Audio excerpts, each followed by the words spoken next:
I read about Paulie.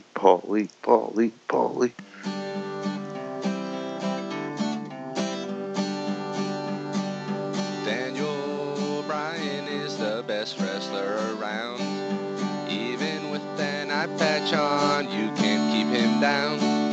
People say you're gonna get your head kicked in, and then he'll make you tap out, and Bryan wins.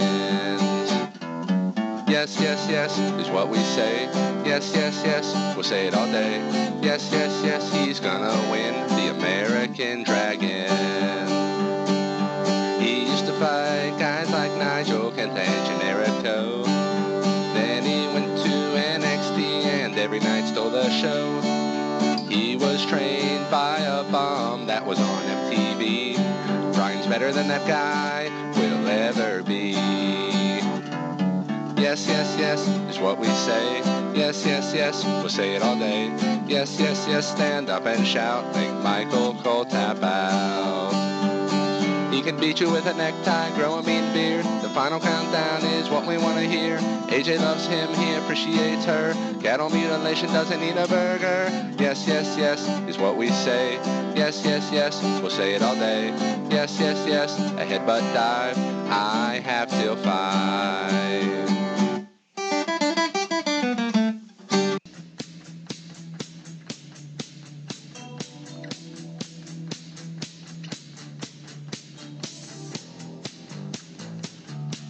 And now from east of the Pacific to west of parts unknown, south of Mars, north of hell, here are the smartest minds in the sport of professional wrestling. This is Brainbuster Radio. You only learn the way you are inside when life gives you the test. Will you back down, turn and run, or stand up with the best? When your back's to the wall, what will your answer be? Will you run for the door? Will you run out on me like it's hard? It's no hope barred. No hope barred. Hi, hello, how are you? How you doing? What's going on? Brainbuster Radio, Long Island Iced Tea here, along with Vinman and Triple J, Jumpin' Jacob J. We're here for the next 2 hours on Error FM Talk to discuss professional wrestling. We are also, for the first time, available on iTunes. We signed on the dotted line with Steve Jobs' corpse, and we can now be downloaded on any mobile device via iTunes. That's right. So you can check us out there. Also, follow us on Twitter at the Brainbusters. We've been getting slowly but surely some feedback from people. We're making contacts. We've got some friends in high places. I'm looking at you, NWA Women's Champion. I don't even remember her name. Tasha Simone or something. Gorgeous lady. But she's a world champion, and she likes our show. She retweeted our show. Whatever the fuck that means. Still figuring out the tweeters. Also, don't forget, we have a YouTube channel up, and that lovely solo song you heard before the show started by Triple J. Yes, his ode to Daniel Bryan is now on YouTube's. We are on YouTube right now. That is the only post that we have up there. We're still working on the live version. We have multiple sports bars that are right now in a bidding war for the rights to have that perform live. So when it happens, it'll be up there. And we're hoping we'll get a live version this week at Raw. Hopefully from you. That's what I'm hoping for. Well, I mean, I said if there was a Twitter. significant increase in, Twitter followers. We also have a new email, ladies and gentlemen. We changed it this week. We are now thebrainbusters.radio@gmail.com. So you can email us anything there. And of course, next Monday, Triple J and Vinman will be at Monday Night Raw, live and in color in Pittsburgh, Pennsylvania, at the Console Energy Center. I heard there will be a Q&A, possibly a live performance by Triple J. That all depends on you, the listeners. You got that right, Al. 1 hour before Raw at the church across the street from the Console Energy Center, me and Jumpin' Jacob J will be signing autographs, meeting with the fans 1 hour before Raw, and also at 12:30 in the afternoon, there will be a 1 hour Q&A at the Permane Brothers in Market Square. Ooh, nice, delicious. There's going to be limited seating and limited parking. Guests are encouraged to get their tickets early and park across the river at the North Shore and take the T over. That would probably be the best way to do it. Cash only, too, right? Cash only at Permane's. It'll be a great event, answering all your questions. I mean, this is for the fans. It is. Well, we're looking first, forward to meet everybody. Yeah, and it's our first public appearance. I'm looking forward to getting some exclusive content from that appearance, hopefully up on the YouTube page, tweet pictures, and we're looking forward to it. Now that all the hi, hellos, and all that BS is through, before we get started, though, this week, of course, is Mother's Day, and tomorrow is Mexican Mother's Day. Let's all just give a big I love you to all the moms out there. Thank you for what you do. Truly the hardest job there is. You got that right, Al. Just like to wish all the mothers out there Happy Mother's Day. And also, if you're a mother listening, remember, we're on iTunes now. So when you're out grocery shopping, you can take us on your smart mobile telephone device and listen while you're going through any aisle. Whenever you get that new iPhone for Mother's Day, remember to check us out on iTunes. Or that iPad. Especially all the mothers. Or that MaxiPad. Especially all the mothers down in Palm Harbor, Florida, listening to us. We have a rather large contingent down there. We're spreading our disease. Last week was the Carolinas. We've moved down south. I'm looking forward to when we take the Midwest over soon, and the West Coast is becoming a rather significant stronghold for us as well. But let's get right into it. All the BS is through. Big week in professional wrestling, the sport of professional wrestling, and we saw the return to Monday Night Raw television in Greensboro, North Carolina, of a man who is legendary, but not only legendary, but maybe the second smartest man in the history of the sport, the second best promoter of all time, maybe the number one genius, who knows, because a lot of his stuff was ripped off by Vincent Kennedy McMahon. Of course, we are talking about Paul E. Heyman, showing up at Raw on behalf of Brock Lesnar.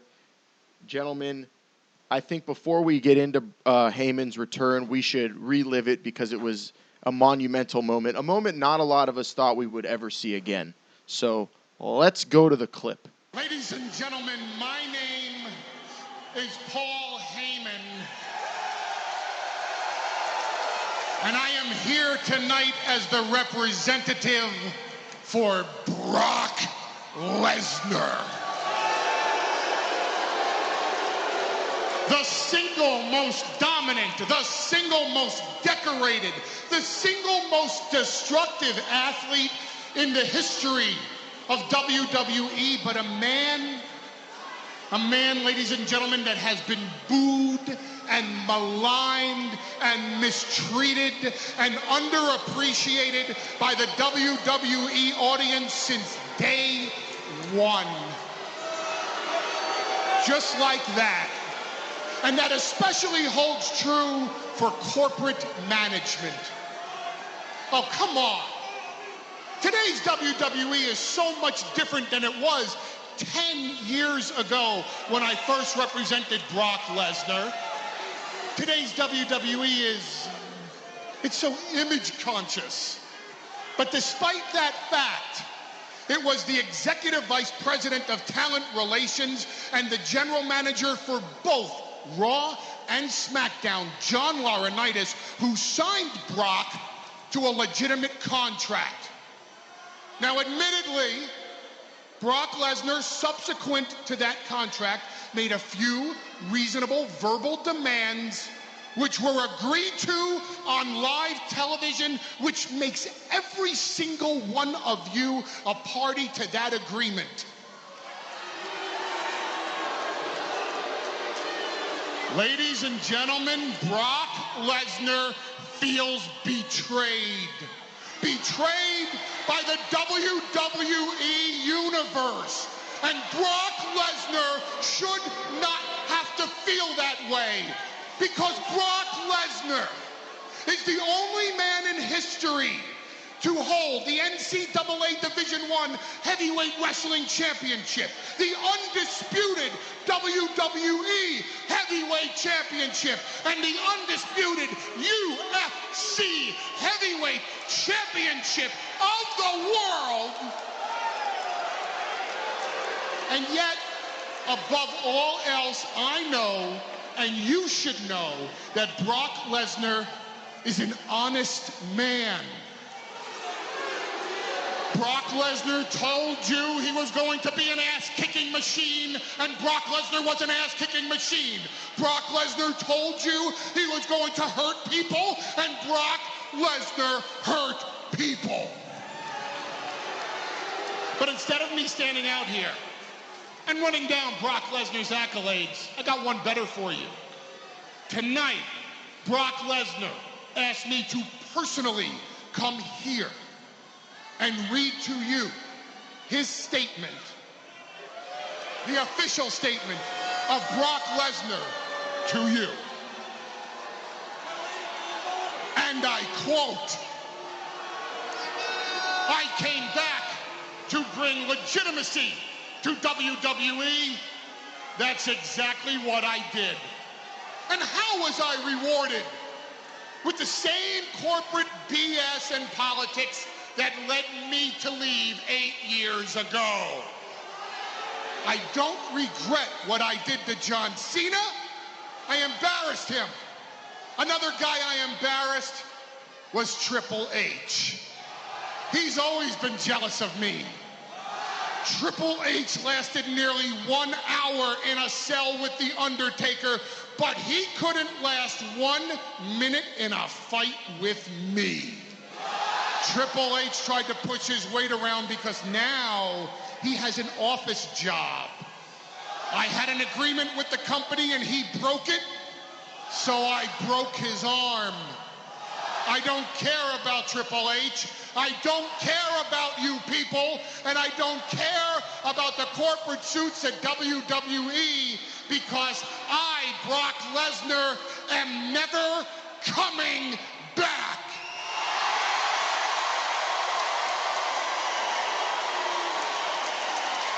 Because I, Brock Lesnar, quit.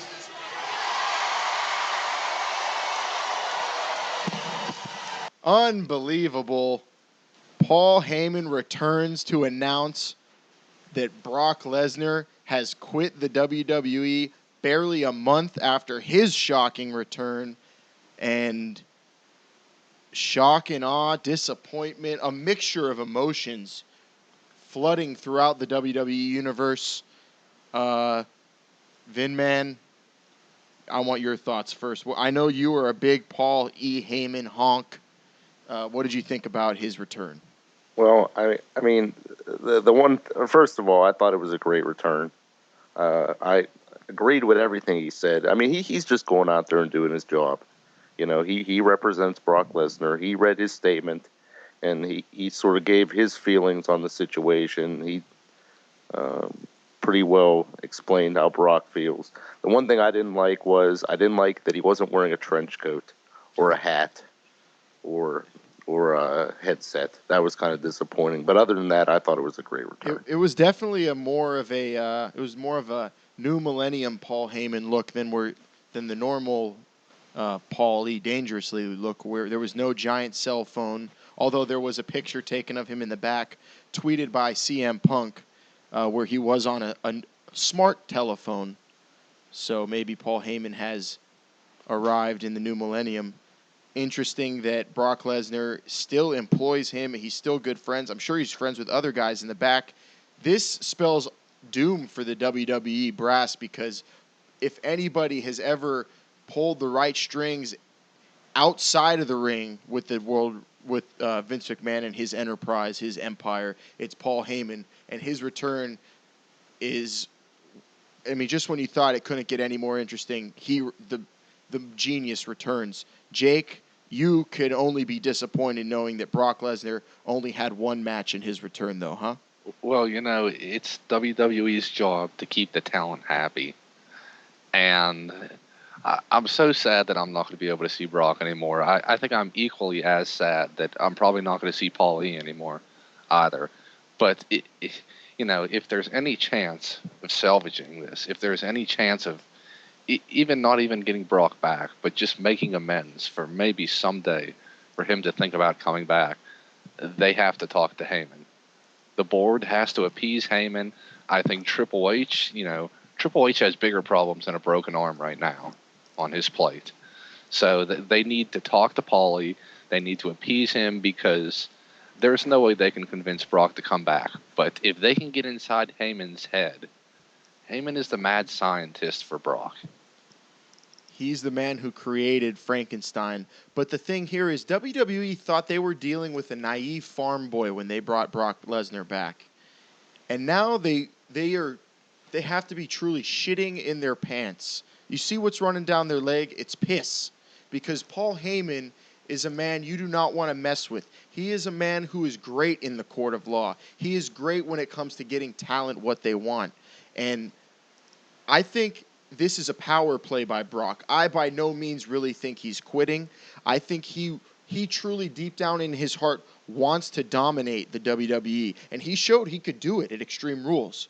So this is just a ploy. I fully expect to see him back. This is just to get WWE shaking in their boots, to get the ball rolling in the courts, and to get his demands met. And it's a wise move by Brock. And Triple H, by ripping up that contract, really had no clue what he was getting into. And if it's going to be in the ring, Triple H, Paul Heyman, no contest. I mean, come on, that's not even fair. But outside of that ring, on legal paper, Triple H is way, way out of Paul E's league. Well, you know what? WWE thought they were getting a front man dressed up as a woman, but instead they got Dee Snider coming into their courtroom, and they, being the PMRC, were just not ready for it. And dare I say it, Brock Lesnar isn't going to take it anymore. No, not at all. I mean, I think that this has been going on for quite some time. I think Brock's had Paul E in his pocket, in his ear the entire time. Writing his promos. Well, that some say that, and not just writing his promos, but helping him out with those contracts. He probably told him exactly how to get those demands from John Laurinaitis, and it worked. Everything Brock's wanted to do so far has worked, and it's because of Paul E. And, guys, also, I have another clip I want to play for you. This was taken from the backstage fallout after Raw. The WWE cameras in the back were able to catch up with Paul E before he got out of Greensboro. And he said something that really, really leads you to believe that it's not over between Brock and the WWE. And two, the WWE their back is on the mat, and Brock's almost got that Kimura locked on him. Play the clip, Mil Calzones. I'll tell you this. Brock Lesnar is owed millions. Millions, guys. Paul E saying that Brock Lesnar is owed millions of dollars. So the WWE, being in the financial trouble that they're already in, I mean, they didn't have a great year this past fiscal year with their studios losing tons of money, the network that they're trying to launch taking up all sorts of funds, and they can't afford to have $1 million lawsuit with a supreme talent like Brock Lesnar. Paul E's got him right where he wants him, and he lets you know right there. Great job by the backstage cameras to catch up with I'm Paul surprised they were able to catch up with them. Usually people get out of Greensboro as fast as they can. Yeah, and in the Greensboro Raw crowd was one that I don't know if you want to be in front of for all that long. When Paul E came out, it was kind of a cricket reception he got. I'm not attributing it to his lack of star power, but it was a very green audience I mean, at the it Greensboro was. Raw. I mean, you would think that he would get a bigger pop. I mean, it wasn't a huge surprise, given the fact that they sort of set it up by saying, "Oh, some legal representative Brock Lesnar is going to be here." I mean, they sort of gave it away there, but just a very weak crowd for the pop for Paulie, and I thought it was unreal the fact that they were cheering whenever they said that Brock Lesnar quit. Yeah, I mean, that was a complete pop that it got when they said Brock Lesnar quit. The majority of the crowd was happy, so that either leads me to believe that there were zero legitimate marks in the crowd and that they were just dumb hillbillies from Greensboro, North Carolina, who we were giving shout-outs to last week. Well, you know what? They may be cheering it, but once that lawsuit is settled and, a family wants to take their 2 children to go to a Raw or a SmackDown and they, ticket prices go up to cover this lawsuit, they're going to be paying, for a family of 4, they might be paying, in excess of $375, $380 once ticket prices go up. Yeah, so these fans they didn't know what was good for them, obviously. It was a very disappointing atmosphere for a return that you would expect to be just incredible. But I guarantee you, if that happened next week, you wouldn't see a reaction like that. Oh, shucky ducky now, man. That reaction would blow the non-retracting roof off of the Console Energy Center, and the place would go bananas. It was thrown together last minute, so I guess they have an excuse there. The WWE wasn't able to hype it or allude to it as much, so the tickets weren't sold to people who might want to go pay to go see Paul Heyman. But still rather disappointing. Disappointing for myself. I had the surprise ruined in a text message, and I am officially not going to be on our Twitter Mondays throughout the entire day until I see Raw, and I will be blocking off all family members and friends until I watch it. That's the new rule. Well, you know what? I think the reason I thought he had a great debut. I sent you a message. Oh, he did a fantastic I was yelling job. Paulie. Yeah, he did a fantastic job, and he was beautiful. He was perfect, better than ever. I mean, he had the strut down. I think the reason that he didn't get a great response was that most of the people in there just didn't know who he was. Yeah, that's very possible. That's true. And that's to a lack of booking before it to maybe put the word out. Well, I don't even think you need to put the word out for something like that. I mean, yeah, if you say Paul Heyman's going to be in the building, I think smarter marks are going to make it to the arena that night. And that was a younger crowd. The crowd's a lot younger. And, they've been coming to see the Raw for, years, man. But a lot of people stopped coming to see it. And it's a younger crowd.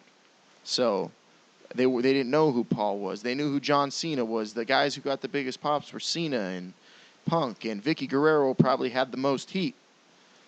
So that was the problem. But I think in other cities it'll be fine. Next week, if he's there, the reaction will be a lot better. I just want to say one last thing. I would not be surprised if whenever Brock Lesnar, Tuesday morning, whenever he woke up on that farm, he heard a plane outside, just assuming it was the local crop duster. And he got outside, stepped out of that screen door, and he saw that big jet with that WWE logo right on the side of it. It would not be surprised at all. WWE's truly pissing themselves. John Cena was 2 weeks ago, but I think the WWE is just wet and I think it's Montezuma's revenge inside of the collective underoos of the WWE. Brock Lesnar's got him by the balls now. What a power play. And I'm hoping, they're saying he quit, he's gone, but does anybody really believe it? I've already told you guys I don't. Vinman? He'll be back for sure. I mean, it certainly looks like they're building up a match, him and corporate. Well, you're gonna be at Raw next week. Do you expect to see Brock there live or Heyman? I do not. I expect to maybe see Paul Heyman in response to maybe whatever Triple H has to say, but that's about it. Kind of disappointing, but it is a go-home event for you guys. So it's the last one before pay-per-view. I'm expecting a good a good show. Jake, what do you expect? Well, I expect Triple H to be on his knees, just begging, please, Paul Heyman, please, use my cell phone, use my minutes, call Mr. Lesnar. We can work something out. This can't end like this. I have 4 text messages left. Use them all. Triple H has been announced to be there live, much like Triple J will be there live next week at Monday Night Raw, live and in color in Pittsburgh. Triple H at Raw next week, coming off this past weekend on Cinco de Mayo, where he led Floyd Money Mayweather to the ring. And that's a whole nother topic. A lot of speculation on whether or not his injury was legitimate. A lot of people didn't see his sling, which it wasn't necessarily a sling. It was a special brace. Michael Cole discussed it on Raw. It was very difficult to see because he had that suit on. But upon further review, he did have it. It was very difficult to notice, but it was there. He wasn't using it to lift those gorgeous gold belts of Floyd Money. Well, it's a very high-tech kind of brace he had on, very mechanical, gives him full range of motion, and it's very hard to see, especially he was wearing a long-sleeve shirt. So I had no doubt that injury was legitimate. They showed the package, guys, all night on Raw, and you could hear the break from the Kimura. You could hear it. So, I mean, he wasn't faking it. The only thing fake was the entourage that Floyd Mayweather had. Very odd cast of characters. Stephanie McMahon there backstage with her husband, Triple H, and Justin Bieber walking to the ring. Well, I mean, Floyd that could Mayweather. easily be explained. I mean, Floyd said, I saw Bieber's movie and we became friends or whatever. What happened was that, Floyd's kids, he was like, told his kids, who do you want me to come to the ring with? And they told him Bieber. So he's got money, so he's going to do it. That's Floyd trying to appease his children and maybe play up to a younger crowd. His 8 children. Yeah. Before he goes, maybe win some, brownie points before he heads off to jail. But just so strange. And how is Triple H comfortable rolling out with the Biebs? Why am I even calling him that? He did not look happy. Yeah. Put it that way. I didn't watch the fight. I don't pay to see, or I don't even steal subpar fights.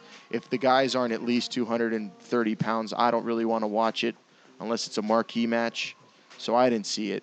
And speaking of Triple H and entourages, he's rolling out to the ring with Money Mayweather. And, I mean, granted, Money Mayweather's been involved with the WWE before, winning his big match at WrestleMania 24 against the Big Show, knocking him out. But what are your guys' thoughts? I found this interesting how Triple H, I mean, he's married to the boss's daughter. He's allowed to do whatever he wants. But he's accompanying Floyd Mayweather to the ring. But earlier this year, CM Punk wanted to accompany a fighter to the ring and was denied by WWE brass when he tried to accompany Chael Sonnen to the ring in his big UFC fight to win the #1 contendership. Isn't that a little hypocritical? Is there a double standard there? Well, was Punk world champ at this point? Yes, Does anyone know? Punk had the title. Well, I mean, it may have been a liability. What if he got so close to the ring and, somebody called him out? I don't think it was that. I think it was because Punk, he's just always drunk all the time. They didn't want him just stumbling around the aisleway. Okay, all right. First of all, it's proven CM Punk is legitimately straight edge. On air, off air, he irritates people because of it. A lot of people don't like it backstage that he doesn't drink and, take part in some of the traditions. But CM Punk does does exactly what he says. He is what he says he is. And I don't see what's wrong with him accompanying a good friend who's similar to him, Chael Sonnen, also a straight edge man, to the octagon in a high profile situation. It could only increase the value of Punk as champion. It could only increase the WWE title's value being seen with the UFC. Obviously, the WWE thinks highly of the UFC because they're touting Brock Lesnar as a former UFC World Heavyweight Champion. So I don't understand why they didn't let Punk go out to the ring with Sonnen. Punk's just not a big enough name, and that's probably why they did it. I don't know. Is he Sonnen doesn't that big of a name, though? He just doesn't participate in those old wrestling, everyday things of driving down the road, getting drunk, running into trees, running away from the cops.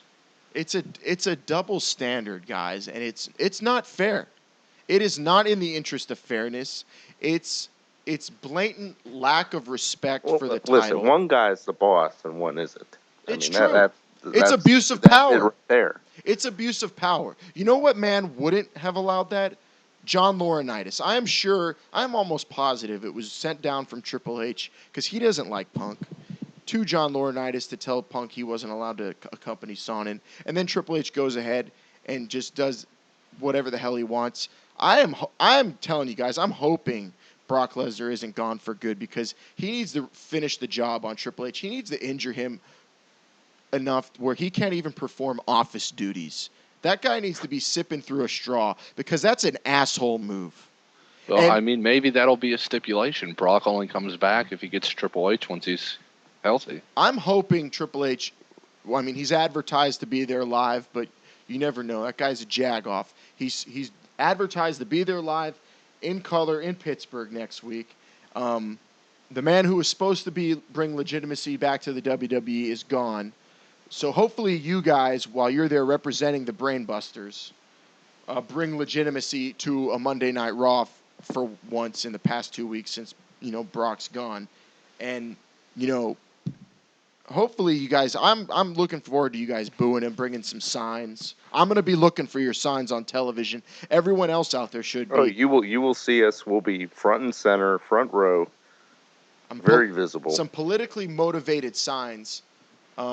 If I can give you guys some ideas off air, I have some choice words for Triple H I would like you to give to him in sign form. I know you're going to be right there ringside. You guys out there listening, all you Brainbuster fans, tweet at us, at the Brainbusters. Give us ideas for signs or chants we could get started at Monday Night Raw, where 2 of the 3 will be there, Vinman and Triple J, Jumpin' Jacob J, live at Raw next week. And, let us know any ideas, thoughts, opinions on what we can do. We want to make an impact at Raw. And you can give us some ideas.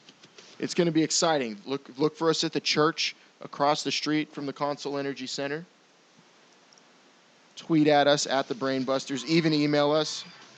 And once we are inside, as Vinman said, we will be front row. We will be in the corner by the near steps. So we will be in perfect slap hand position. We're going to have a big sign with the Brainbuster logo, just like you see every week on airfm.com. We're still working on other signs. We're not going to have anything bad on the signs, but that doesn't mean that they're not going to get taken away. There were reports that Bella signs are getting taken away now. That's true. At the last SmackDown taping, Bella signs were being taken away. They were forced to change their name on Twitter. So you guys be careful, all right? Don't get your signs taken away. And you make sure you let them know this is America and you have the right to freedom of speech and expression. That's just Triple H trying to shut you up. That's something that it shouldn't be tolerated in an era of people power. I'm just saying, we're going to be close enough, or if we're going to start swinging, we're going to connect. Live and in color, bringing legitimacy back to Monday Night Raw, the Brainbusters. Jumpin' Jacob J and Vinman. I'm excited. It's our first public appearance since the dawning of this era of Brainbuster Radio. It's going to be exciting shit, guys. So, give us reactions, too, after you see us on Monday, because we will not be airing. It would not surprise me if you see up on your TV screens Brainbusters trending worldwide. Trending worldwide. At the Brainbusters on Twitter. I just want to tell everybody, possibly during the show, although the Wi-Fi there isn't great, but definitely after the show, I will be posting some stuff on my own personal blog, which I never mentioned before, but I'll tell you right now, it is topropetalk.wordpress.com. I'll be posting my reaction to the Raw, some pictures that I snap off, and you never know, maybe a little video. Those pictures and video will also be up on the Twitter at the Brainbusters. And, of course, go to Jumpin' Jacob J's blog and read his thoughts on the event. Always a great read. And also the videos will be on YouTube, I'm sure. Yes. Exciting shit. We're really, really putting ourselves out there.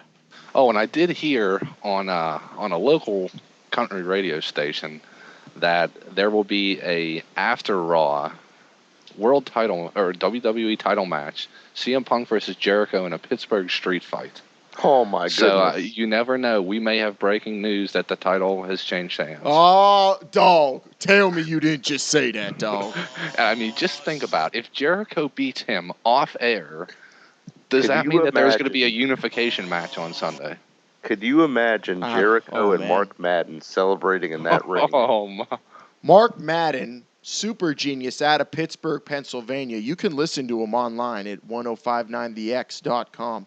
He formerly worked for WCW, great wrestling talker, very respected amongst the Brainbusters. I'm sure he'll be watching at least the Raw. I hope he gets his He'll probably be bulbous butt backstage with Jericho. backstage at least to, kick it with his good buddy Chris Jericho. Who, He's also good friends with Paul Heyman, from what I hear. So I mean, he might be in that Brock camp. Maybe he could persuade Heyman to come to Pittsburgh. All right, well, we've hyped it up enough, but there's going to be plenty more hype to come because we're only one segment in, boys. But look for us at Monday Night Raw next week. Triple J, Vinman, live and in color. You tweet at us enough, and Triple J will sing his song to Daniel Bryan, Yes, Yes, Yes, Yes, live at the church. He's bringing his guitar. It's going to be in the trunk, right? That's right. So tweet at us enough. He says if we get enough tweets, enough reaction, he will sing live for the masses. I just want to see people waiting in the parking lot, and I will be there.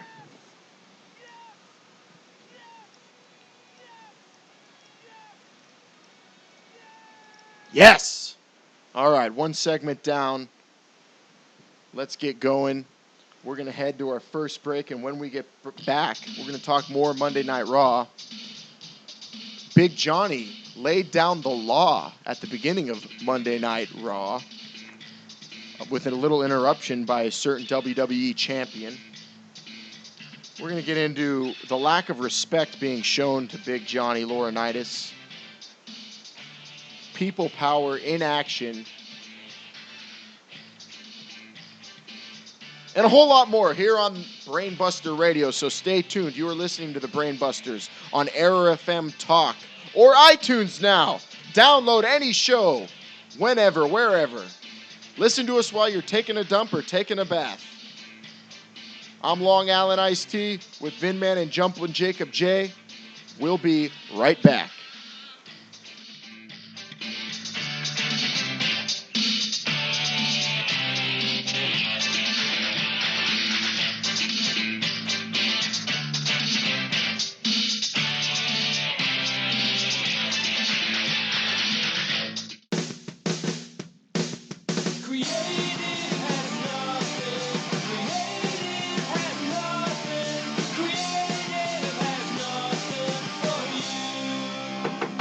Yeah, come on in. Hey, Creative. You got anything for me? I do. I was hanging out with my bros from college this past weekend, and we came up with the best character ever. Marty, stop pitching me the Raper. I get it. He's the ultimate bad guy. It's just in poor taste. Okay, fine, then we came up with the second greatest character ever. It's not the Raper, right? No, even better. He's called the Hazer. His finishing maneuver is a sleeper hold. Nice. Yeah, then when his opponent's passed out, he grabs a Sharpie marker and draws a dick on their face. Hey, did Didn't you say you lived with your parents when you were in college? Oh, yeah, they were rough. Biggest heels ever. You fall asleep watching TV before them, you're waking up with a penis face.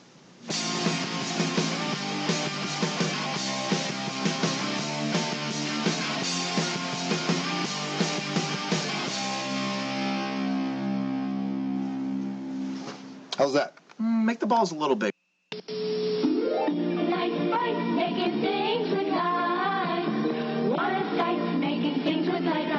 Light Bright, the toy that lets you create beautiful pictures with light. Light Bright, making things with light. And with our wonderful refills, make sweet strawberry shortcake, adorable Annie, and G.I. Joe, a real American hero. Light Bright, making things with light. Make pretty pictures with Light Bright. Light bulb not included from Hasbro. If you want to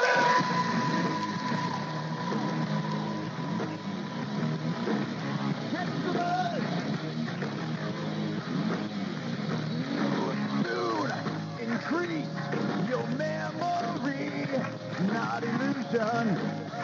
It's simple all to see, and sometimes it makes me laugh when I see your reaction. Knowing it's good to feel the sting, and don't you wish you were me? Everything a man should be, and don't you wish you could be a king of energy? Don't you want sugar-free raised raspberry? Don't you wish you were me? Extra feel the same. YJ Stinger, the extreme energy drink, brought to you by the manufacturers of Stacker Tube. It's time for the debut of I Hate Rap.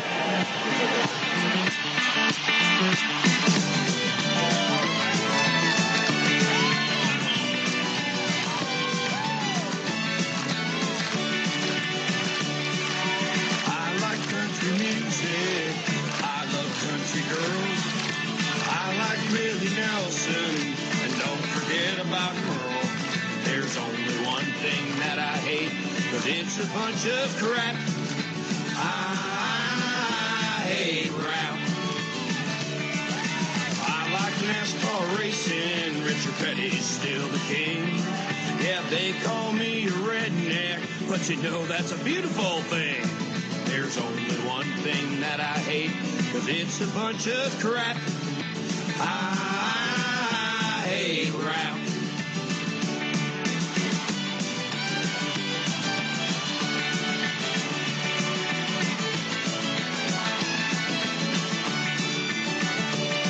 There's only one thing that I hate, 'cause it's a bunch of crap. I hate rap. There's only one thing that I hate, 'cause it's a bunch of crap. I hate rap. Rap is crap. Rap is crap.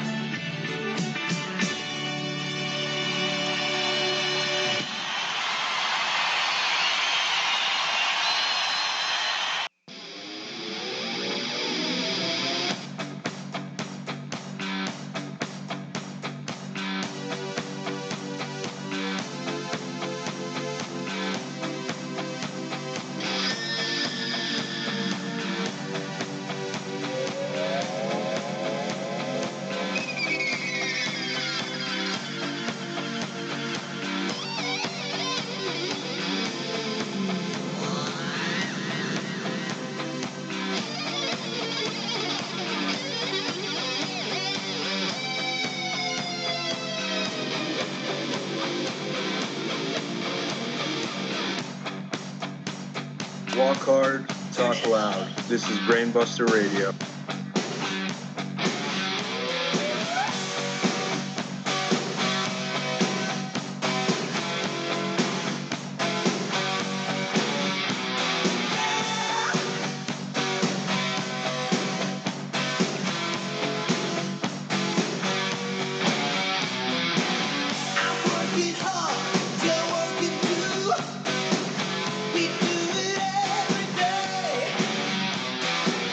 For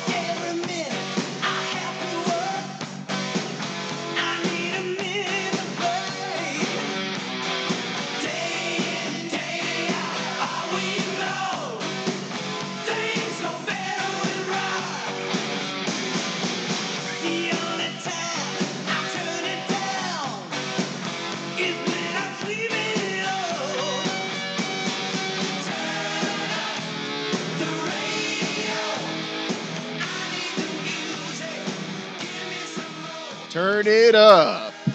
Vinman and I probably won't be getting any autographs, but you never know. Oh, I'm sure you're going to get asked for them, especially if you end up playing that song live. You're listening to Brainbuster Radio. We are back now with segment 2. Long Island Iced Tea here with Vinman. Jumpin' Jacob J, of course. And now we have to talk a little bit about that little scuffle at the beginning of Raw. We talked about the huge return of Paul Heyman. But now let's talk about the total lack of respect shown at the beginning of Raw by WWE Champion CM Punk. CM Punk I have found to be a great fighting champion. He puts his belt on the line. He goes out. He works. He's the voice of the voiceless. You know, great talent, as Jake would say. But he came out in the middle of an all-timer when it comes to promos. John Laurinaitis laying down the law, talking about why he did what he did to John Cena. He took out John Cena's arm. He made the match for Over the Limit. And he said he's not going to tolerate their lack of respect anymore. Last week, John Cena publicly embarrassed me and insulted me. John Cena called me, Mr. John Laurinaitis, an idiot. He also called me a corporate jackass. And last week, I lost my temper. And when I lose my temper, I go into a fit of destruction that no one, and I mean no one, can withstand. Brock Lesnar injured John Cena's arm. I injured John Cena's pride, and at Over the Limit, I will continue where Brock Cena. I will continue where Brock Lesnar stopped. John Cena, if you think you are humbled by Brock Lesnar, I'm going to show you and each and every one of you and everyone around the world how skillful and dangerous I can be.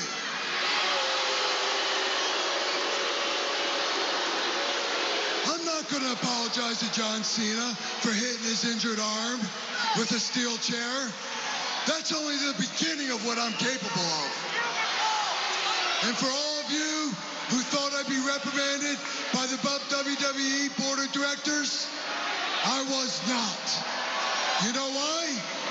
Because the WWE Board of Directors understands that I am tough but fair.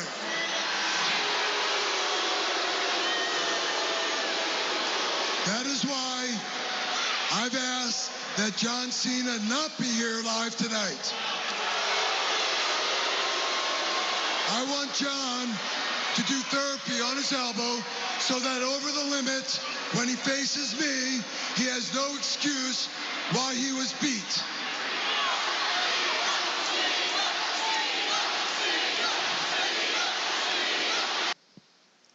And that's a legitimate proclamation. I mean, John Cena disrespected the general manager, the most powerful man in sports entertainment, and Laurinaitis said, "You know what? I'm not going to take it anymore." He did. It was just too much. You know, first he was dealing with CM Punk for a number of months, and now you've got Cena, and it's almost like you've got the entire locker room turning against you. We played the clip last week. Cena called him an idiot to his face. Can I do that to my boss? No. I want to. But who does he think he is? Stone Cold Steve Austin? He doesn't have that kind of drawing power.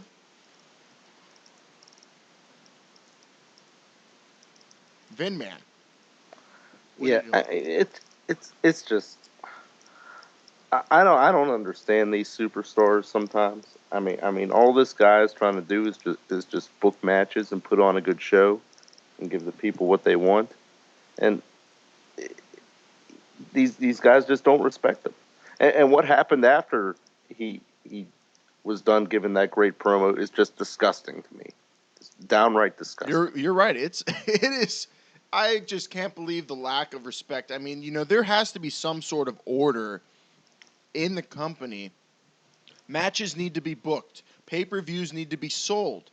CM Punk comes out there, and I mean, I know he's the champ. He could do what he wants, but just to flat out disrespect Laurinaitis like this, I don't understand how you could do this to the man that ushered in the era of people power. He's doing what you asked for a year ago. You asked for change, and you got it, and then CM Punk goes ahead and does this. For somebody as bold as you to claim to be the genius behind this whole people power movement, you still haven't a clue as to what these people actually want. You don't know what these people want to hear. You don't know what these people want to see. But don't worry. I'm out here today. I'm on your side. I'm going to help you. Now, I'm not going to make it easy. I'm not just going to hand you the keys to the castle. Okay? I'm not just going to tell you. I feel like Big Johnny likes having this hostile interaction with Punk. I mean, we've seen it starting last year. We've seen it going on for months now. It did take a break whenever Big Johnny, he had to focus more on who's going to run both shows. But CM Punk he's making entertaining television. I don't know how you could say that. Well, I mean, you know what? At the his end, nose where it doesn't belong. I don't and know he about paid that. for it. Oh, he did later on Raw. He did. I'll tell you something right now. There is no way he is keeping that title with the pay-per-view. Well, you know what? He paid for it in the handicap match, but originally it was not a handicap match. And honestly, I think Punk Tensai was a gift for everybody watching and Punk. I don't think Punk had a problem going against Tensai. Punk even said he's a talented big man. But before we get into all that, let's go back to the just total reeking of awesomeness of this promo that John Laurinaitis was giving. We haven't even played the whole thing yet, and we have it ready. John Laurinaitis first said, why he did what he did to Cena before he was rudely interrupted by Punk. And we got a little ahead of ourselves because we want to play the best part of that entire promo where John Laurinaitis let the people know why he reached the pinnacle of sports entertainment like he has. How he got to where he is by working his ass off in Japan. And I really myself, I marked out more to this than I did Heyman. I got up and I gave a standing ovation for Big Johnny because it was truly impressive. The list of accomplishments that he ran down, guys. I think you appreciated it too. I hope so. Let's relive that magical moment from Raw. My voice always wasn't like this. I was injured in Tokyo, Japan by Dr. Death Steve Williams. But that did not stop me from becoming the biggest superstar in Japanese history. Let's take a look. Champion after champion. Pictures of me in Japan. Respected and given plaques for all of my accomplishments. Some of the best form in wrestling. And some of the most dangerous and destructive moves. But look into those eyes. Those are eyes of a champion, not a loser. You can say that I was the Hulk Hogan of Japan. I was the Stone Cold Steve Austin and The Rock all rolled into one. And when WWE approached me with the lucrative contract back then, I said no. But for one night, and one night only, at Over the Limit, bigger than Rock versus Cena, bigger than Brock versus Cena, you will see, for one night only, John Cena versus Big Johnny, Mr. John Laurinaitis. May God bless each and every one of you. May God bless people power. And may God have mercy on John Cena. God bless people power, Big Johnny. What an impressive list of accomplishments, guys. Did you know that about Big Johnny? I'm truly upset that there wasn't internet like there is now back in the day when he was ruling Japan. Had no idea. I mean, what does it say about a man who was injured by Dr. Death Steve Williams and is still standing today? I mean, it doesn't matter what the injury is. I'm impressed. And standing, and he's the voice of a company, the company with that his broken larynx. The Hulk Hogan, Stone Cold, and Rock rolled into one. Devastating moves. Unbelievable. I mean, I read off some of his accomplishments in the post down last week, but I didn't know about the extent. Guys, I read about all this stuff, and we never could truly grasp, take weight of all the gravity of the accomplishments he has had, and how important he is in the land of the rising sun. So, being the opportunists we are, we have taken the opportunity where, people have been questioning. CM Punk came out and questioned Big Johnny's accomplishments and saying that he embellished. So ourselves with the Brainbusters here on Brainbuster Radio, on Air FM Talk, all over iTunes, we went and grabbed an authentic, straight off the boat, from the land of the rising sun, Japanese wrestling fan. He's in studio here today with us, all the way from Japan to parts unknown. Ladies and gentlemen, we're going to have a few words about John Laurinaitis and his time in Japan with an authentic Japanese wrestling fan. Please welcome Takeshi McKay, everybody. Takeshi, thanks for being here. Oh, Hero, I am happy to be here. Takeshi, I just want to know, what was it like watching Johnny Ace in his heyday? Oh, it was fantastic. Every time he delivered a move, everybody clap. Oh, it was fantastic. It was better than Inoki versus Ali. Now, Big Johnny had some devastating moves, Takeshi, and he said that he was the Hulkster, The Rock, and Stone Cold wrapped into one. Would the Japanese fans agree with that statement? Oh, totally. He is Hulk Hogan, The Rock. He is Stone Cold. He is Tatsunabo Asano. He is Inoki, Great Muta, all wrapped into one great wrestler. The greatest wrestler in Japanese history, apparently, ruled Japan. He had those plaques, guys. You saw him in the pictures with the plaques. Have you ever seen CM Punk with a plaque in the ring? No. Never. John Cena, I always see pictures of Van Vader over in Japan with carrying 10 belts at a time. Did Big Johnny ever do anything like that? Oh, Vita is very good, but he is not Laurinaitis good. But he's Oh, good. my He's goodness. That Vita. about says it all. Yes, it does. Vinman, a huge big Van Vader fan. That says enough right there, huh, Vinman? I am bigger than Vader in impressed. Japan. Yes, Vita may have been in Boy Meets World, but he is not Laurinaitis level in the ring. Now, did you witness that brutal injury that happened? Oh, no, I was not there for John Laurinaitis to get injured, but I totally prayed for him to come back and destroy everybody in the ring. Can you just answer, what was the mood like whenever apparently a national treasure was potentially taken out of the game? Did the culture change at all? Oh, it did. It just, every time you walk down the street, housewives cry and throw petals for John Laurinaitis. It was very, very sad to see this happen. I don't know. It's just it was like the 9/11, but to Japan.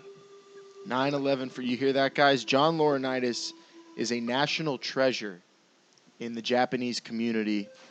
I heard there was more pain and suffering in the streets on that day. And I mean, I'm probably going out of line here, but we have an authentic Japanese citizen in studio with us, and I don't think he would be offended if I said that there was more pain and suffering in the streets, after John Laurinaitis' injury than after this earthquake that just happened at the nuclear power plant that killed so many hundreds of thousands of people. Yes, Japan can rebuild after earthquake, but if John Laurinaitis is gone, you cannot rebuild another John Laurinaitis. Ladies and gentlemen, I think we've had enough verification as to John Laurinaitis' credentials in the land of the rising sun. I would like to thank Takeshi McKay. Takeshi, do you have any parting words before you leave the country and go back to Tokyo? Yes, I do. I just want to say, John Laurinaitis will beat CM Punk, and it's just not people power, it is Japanese power. John Laurinaitis Ichiban, guys. Takeshi, thanks a lot. Guys, thank Takeshi. Takeshi, thank you for being here. Thank you for your insights. I don't want you to relive that horrible moment anymore. Oh, arigato. And we're not talking about the earthquake. We're talking about, of course, Laurinaitis being injured. Vinman? Thank you very much, Takeshi-san. It was great having you here. Thank you for shedding that insight. I had no idea about the Japanese culture there, Mr. Laurinaitis. Arigato. Arigato. Thank you. Thanks a lot, Takeshi. All right, Takeshi McKay, everybody. Authentic Japanese wrestling fan. Leaving our palatial studios. You know what? I noticed he was so tore up that he said CM Punk instead of Cena. Were there Kleenexes handy? Oh yeah, he definitely. I felt kind of bad that we brought up the injury.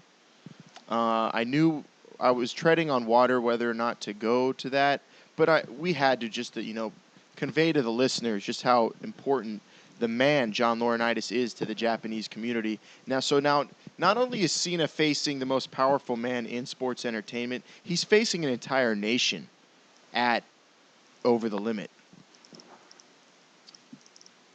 But that's the kind of interview that you can only hear on Brainbuster Radio. Takeshi McKay, authentic Japanese wrestling fan. So now that we have solidified John Laurinaitis' credentials and let everybody know that he meant what he said and he told the truth on Monday night, let's get into more of the disrespect by CM Punk, WWE champion, who, every week I change my opinion on this guy. I know Vin Man hates his guts. I know Triple J loves him. But this week, I don't know. This might have put it over for me, where my love-hate relationship has gone to the hate side completely. CM Punk just disrespecting John Laurinaitis and really just he's resorting to name-calling and bullying, quite frankly, which is surprising for a man who's involved in the Be a Star campaign. So let's go to the bully CM Punk from Monday Night Raw. Be very careful, Punk. Be very careful. I'll be careful. I'll be careful, Mr. Rooney. And another thing I'm going to do is watch the pay-per-view.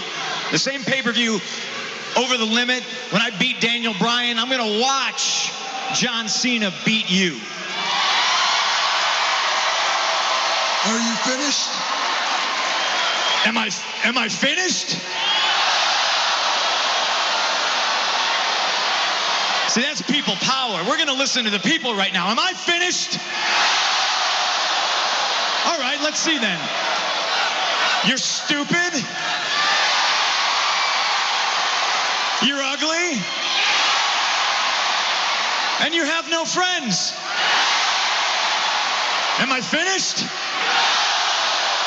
You're also a gigantic toolbox. There. Now I'm finished. All right, CM Punk. I don't understand what this guy thinks he's doing. He must have a death wish or something. I mean, it's no secret I don't like this guy. And what he said isn't really that important. It's just the fact that he's interrupting the general manager of both Raw and SmackDown on his show, talking about what very important stuff, and that CM Punk has nothing to do with, and that drunk asshole stumbles his way down to the ring and starts mouthing off. It's just so disrespectful. It pisses me off. honestly, I don't understand how he still has a job. All right, I got to stop you right there. Oh my. Okay, Jake, please get him because I'm about to reach over and slap him in the face if he I got to calls him a stop you right drunk there. again. Big Johnny was done. He said what he had to say. He I made understand. his peace. And you listen to the crowd. It's about people power. I mean, Big Johnny may not agree with the way that CM Punk achieves that people power, but listen to the people. He's asking the people, are they done? You know, are we done? They're saying no. It's call and response. CM Punk is giving the people what they want. Listen. Okay, I want to punch both of you in the spoken face. to, and CM Punk was not spoken to. Well, Big Johnny was done. His time was over. The champ came out. I don't care. The champ or the chump should not even be talking to this guy if he was not purposely addressed. Vince, Jake, you're wrong on one part, but Vince, you are a moron. You're dumb. You're wrong here. Calling CM Punk a drunk again, it's false. We've already established. I saw him fail a sobriety test on worldwide television. Okay. I swear. You know what? Right now, Monday Night Raw on next week, I'm calling it now on Twitter. Send me pictures. I'm putting a bounty out on Vince right now, on Vinman. You send me a picture on Twitter, tweet to us at the Brainbusters, of you slapping the taste out of Vinman's mouth for me, since he's too afraid to come to Parts Unknown and face me like a man and talk just falsehoods on this show that we proudly distribute worldwide. I guarantee you, me and Jericho are going to, before Raw, are going to be across the street from the Console Energy Center at the Super Bowl taking pictures of CM Punk at the bar. I'm putting a bounty out on you, Vinman, though. Now, am I allowed to cash in on this bounty since I'm part of the show? Yeah. Slap him in the face, put it on Twitter, and I will give you 5 minutes all to yourself on next week's show because I can't stand the lies about Punk anymore. I mean, I don't like. I'm pretty fed up with Punk myself, but I'm not going to resort to lies about him. Okay, he did do the wrong thing. He name called and bullied John Laurinaitis, and the people. The reason people power works is because the people don't know what they want. John Laurinaitis knows what the people want. The people are sheep, and they're going to do whatever the champ asks them to, as CM Punk showed on Monday. So someone slapped Vince's face for lying, and someone set Jake right and let him know that John Laurinaitis is looking out for his best interests. Yes! Yes! You know what? I don't really think Vin Man is mad about CM Punk standing up to Big Johnny. I think he's mad because he just doesn't drink, he doesn't smoke, and he doesn't abuse prescription medication. I've been over Vin Man's pad on a number of occasions where the Red Dog was just flowing way too heavily, way too fast around that place. Oh, dude, tons of blazing, too. Tons of blazing, Red Dog flowing like wine, like the Mon River. He's just, you know what? I think he's jealous because CM Punk has more willpower than him. You know what? I love CM Punk. I can't believe I said that about him 5 minutes ago. CM Punk is a great champion, a great role model. He was wrong to do that to Laurinaitis, but Vince has put me on the other side now. The main reason I don't like the guy is because he has no respect for authority, and I can't tell what he is. I think I know. Actually, I know for sure what's going on here. Vince wants to be CM Punk. Oh, my God. He's mad that he had that first taste of alcohol. He wishes he could go to CM Punk. You know what? I've heard rumblings. I don't know if they're true or not, but I definitely know. Vin Man was talking to a good friend of his. I heard it one night. He was saying, "Hey, Pat, you want to go get straight edge tattoos on our stomachs?" I'm not surprised.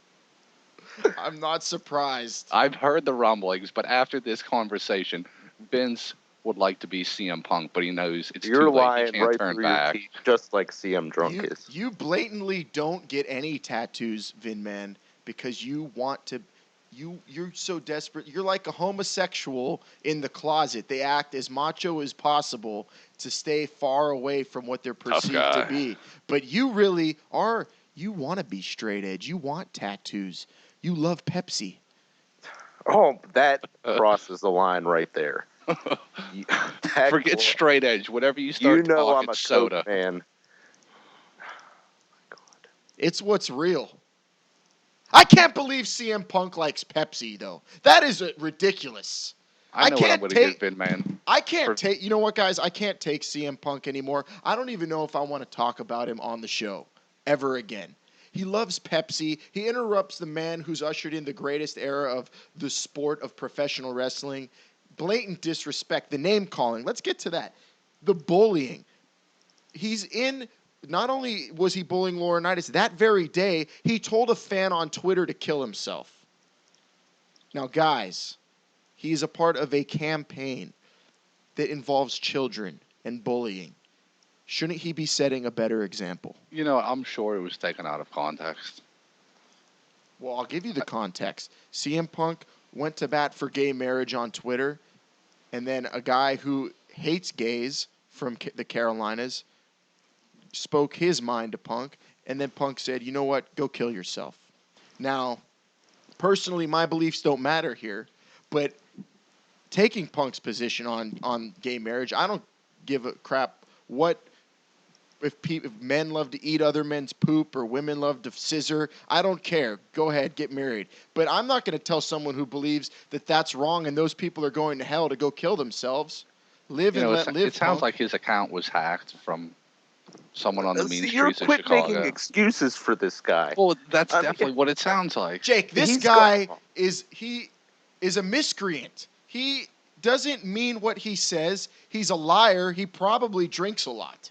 He does, and his sister is a drug addict. His dad is a drunk.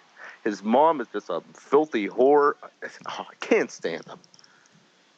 I just know for Vinman's birthday, I'm going to get him a case of Pepsi and a G.I. Joe.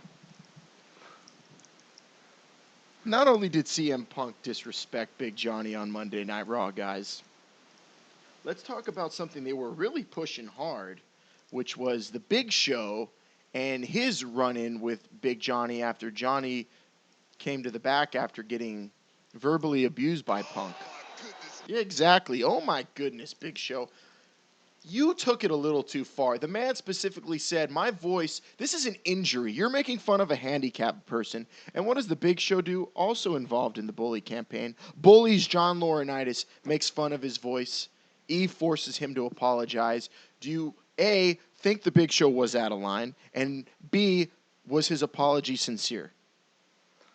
Well, you know, Big Show crossed the line, not CM Punk. The Big Show crossed the line on 2 separate occasions. And something else I'd just like to point out before I get done with this is apparently the formula for making any woman have power is to just give her black rimmed glasses. But more on that later. Looking at you, I mean, Big Show, his first apology was not sincere, and the second one was no better.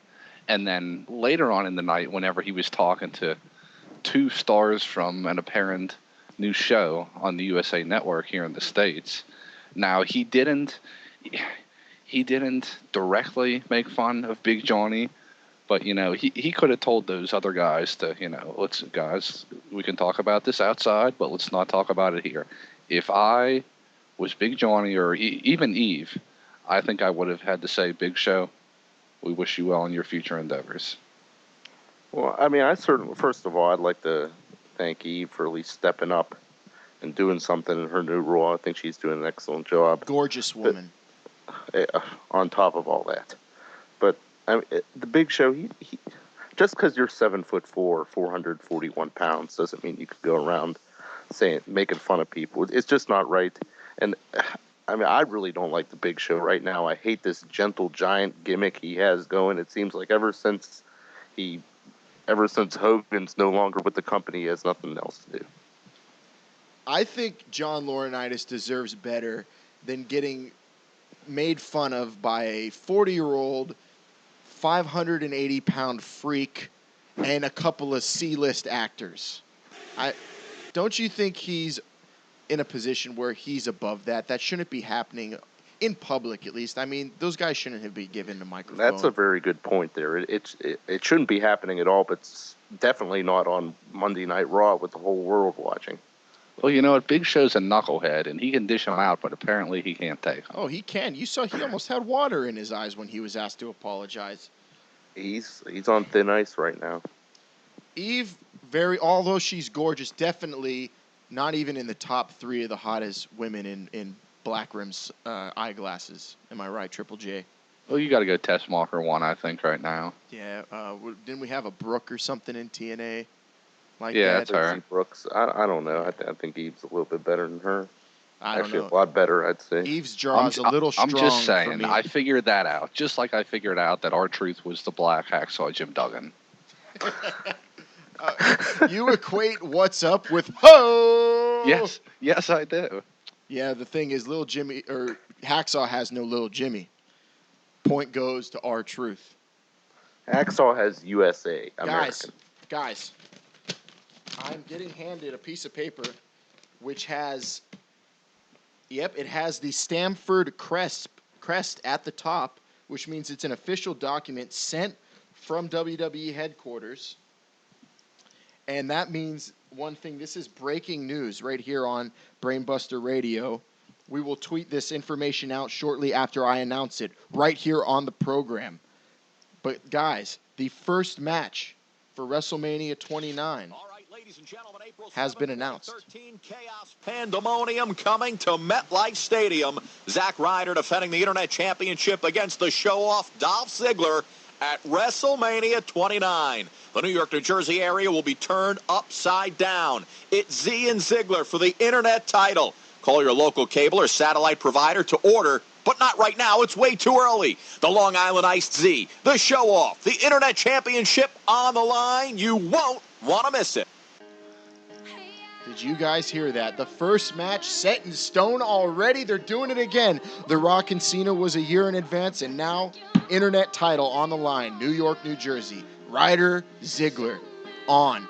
I am going to have to buy my ticket now. I was debating on whether to go, but now I'm going. That is huge. Finally, a legitimate title match at WrestleMania. It's going to be a barn burner. And a one-on-one title match, which has been rare the last few years, unless it's a world title match at WrestleMania. We finally got an Intercontinental defense this year. I'm looking forward to it. Maybe the most prestigious title there is besides the world titles now, in that it's rarely defended. Well, I mean, he's held that thing for so long. And we're running a little over, guys, but I say when we get back, we get into, is Ryder Mania over? Will it even make it to WrestleMania 29? Because Ryder's fallen off a little bit after the Kane incident, and, you know, Ziggler himself also has gone a long ways from being in the main event at Royal Rumble. These are two guys that are going to do battle on the grandest stage of them all. It's set in stone. They're getting their opportunity. But right now, they're kind of in the dumpster. We're going to talk Zack Ryder, the LI, and the show-off, Dolph Ziggler, when we get back. Right here on Brainbuster Radio.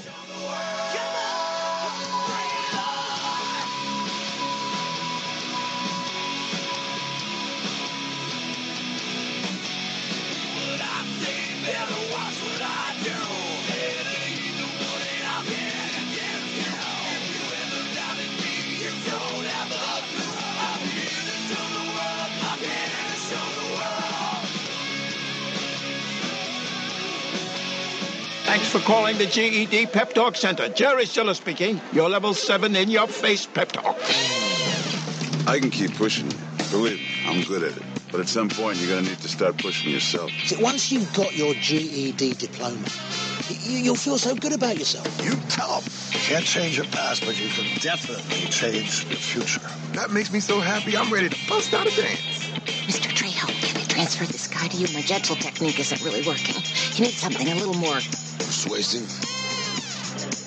Yes. You listen, and you listen good. Hey, where's my sandwich? Terry? Take it from me, the King DMC.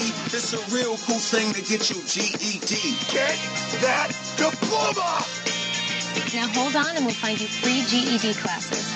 Capiche? Whatever motivation you need, we've got a pep talk for you. Get your GED pep talk and find free classes at yourged.org. Watch this!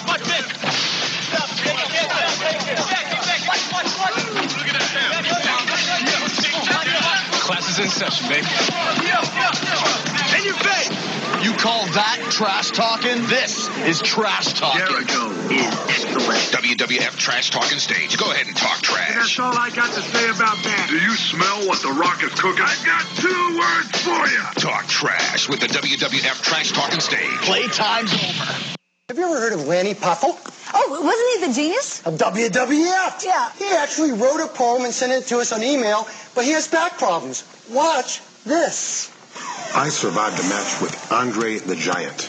He took me up in a big vertical suplex, and not only was I scared to death, I mean, my toes curled up inside my boots. But when we got down there, I learned gravity is real. And how many of those can you take? I've been alive for 47 years, and I'm telling you what, a lot of my tomorrows were yesterday. And in the time that I have remaining, I want to be the best that I can be. And that's where the gazelle comes in. I was at somebody's house, and they were watching television. They were clicking through the channels, and I said, whoa, there's Tony Little, and look what he's doing. And when I saw that machine, the first thing that I looked at is, number 1, low impact. It's gentle on the joints. It's very easy on the credit card. And it's the gift that keeps on giving. Because no matter how often you use it, you want to use it more. You get addicted to it, really. I thought I had chronic pain. When I got out of the wrestling business, I thought some of this pain would follow me all over. Since I got the Gazelle, I noticed, hey, my neck and the small of my back, they're feeling much better. And if I can possibly be an inspiration to others the way Tony Little has been an inspiration to me, get on the phone, get your Gazelle. Nice shot, Manny. How's the back? Tony Little. Never better. I'm a new man. Well, you know what? I got to thank you about, 2 years ago, you did the Gazelle show for us. And you helped a lot of men in our country understand that, the Gazelle's not just a female machine. It's a male machine, and it gets your energy up, makes you feel better. I use the Gazelle first thing in the morning. It starts the day off right. But the Gazelle has an identity crisis. It's exercise equipment, but it thinks that it's playground equipment. Yeah, that's a great line. That's right. Have it. That is now mine. We already think about you as an expert on these things, starting out a couple of years with our original Gazelle program. So it's been 2 years, 30 pounds. If this keeps up, do the math. How long till I disappear completely? You'll never disappear, man. Look at the size of those arms. 2 years ago, I had a bad back, 30 pounds heavier. My butt was not everything it was cracked up to be. You know what? It's just wrong that you're using level 1, man. It's wrong. Let me change this for you, okay? Let me put a little bit more resistance. Is there any difference there now? Oh, quite a bit. I feel like I'm towing a truck. Come on, Lanny. Good job. And now, Andre the Giant tries to adopt a baby.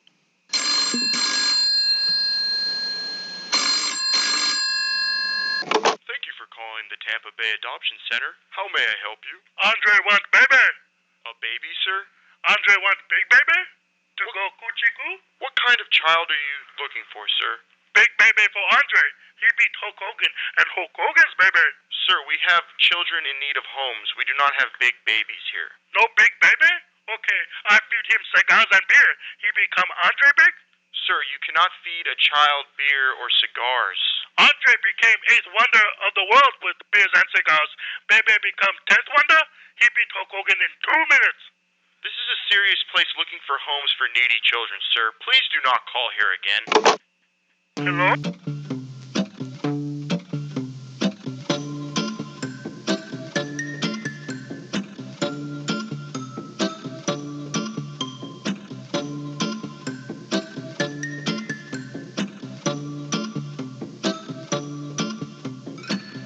Now and then I think of when we were together. Like when you said you felt so happy you could die. I told myself that you were right for me, but felt so lonely in your company. But that was love and to make I still remember.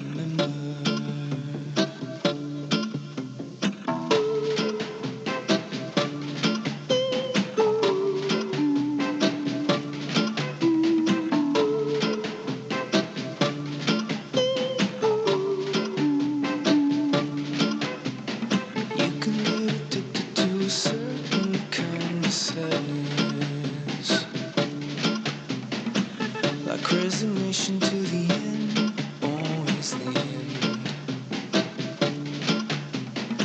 So when we found we could not make sense, well, you said that we would still be friends. But I'll admit that I was glad it was over.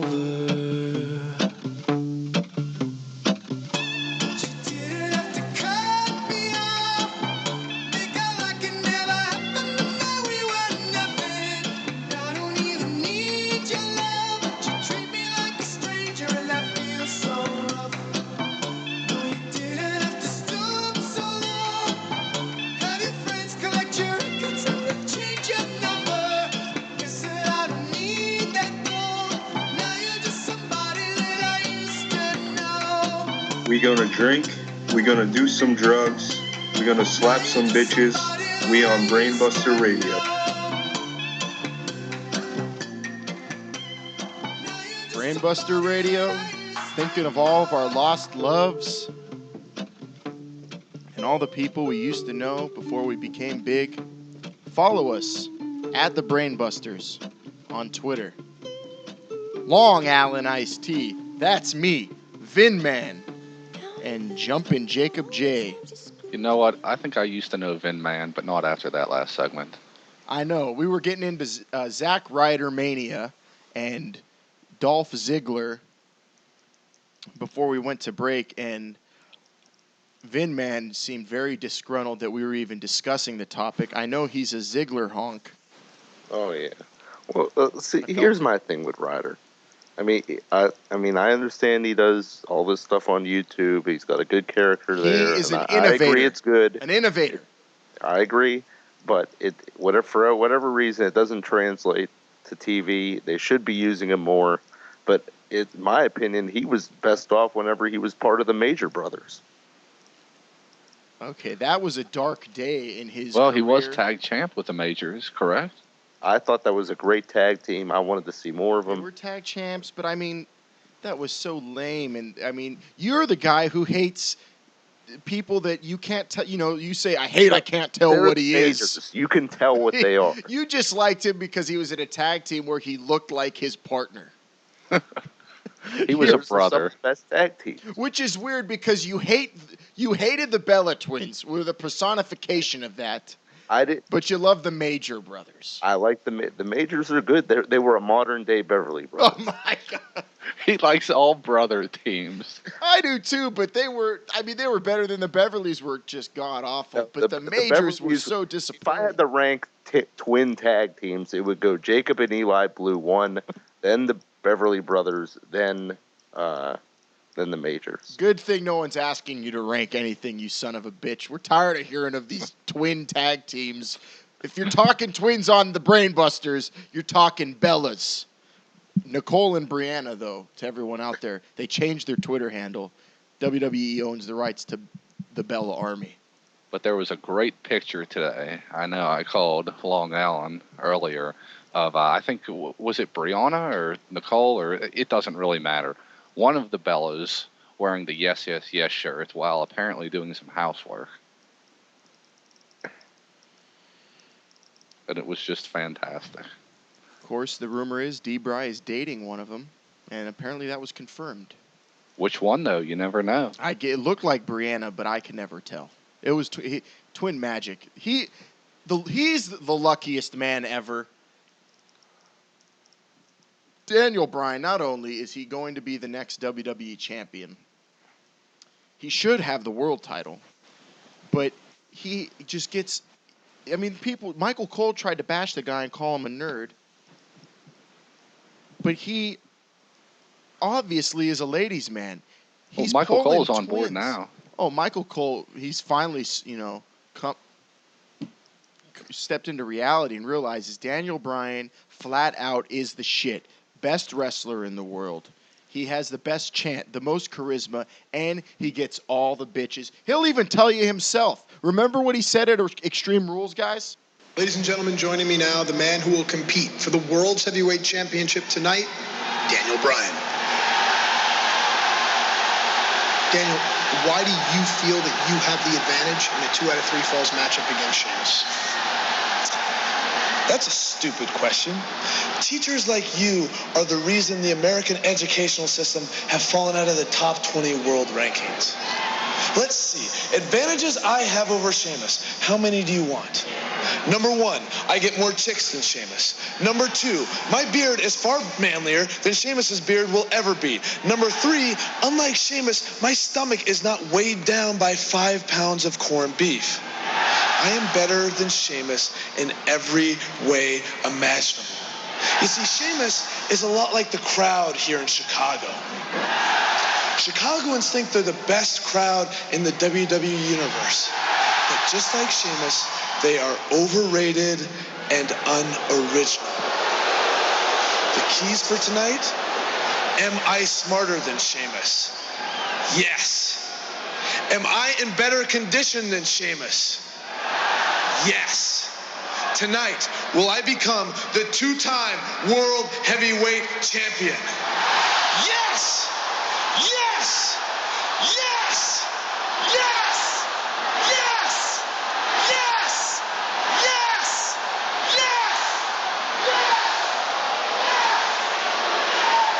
Yes! Yes, yes, yes, yes, yes, yes, yes, yes, yes. Yes. Guys, we were talking Ryder, I think, but much like his career and Ziggler's career in real life, we're going to have to put them to the side and save them for next week maybe, because we're running through this show so quick. Lee, we got to get on to something else, and it's something important, something I hyped last week, and it delivered. It delivered, dog. I mean, I was watching SmackDown, dog. I was sitting there, and I was like, oh, I can't wait to see this boy. They've been hyping him up, dog. Is he going to be in my Fave 5 right away, dog? Shit, dog. He was in my Fave 5 before the dude even spoke, dog. Oh, my goodness. You guys know who I'm talking about, of course. Right here at the Brainbusters, nobody talks Damien Sandow more intellectually than we do. Long Island Iced Tea, Vinman, Triple J. So before we discuss the debut of the man who is going to ignite this new enlightenment, let's hear it for ourselves, ladies and gentlemen. My name is Damien Sandow, and I am here to help all of you. Tonight was supposed to be a glorious night. A night that would usher in the new era of enlightenment that you, the ignorant masses, so desperately yearn for. Thank you for your irrelevant opinion. However, in order for me to be a true role model for all of you, I cannot and will not engage this miscreant in the ring this evening. How would you learn?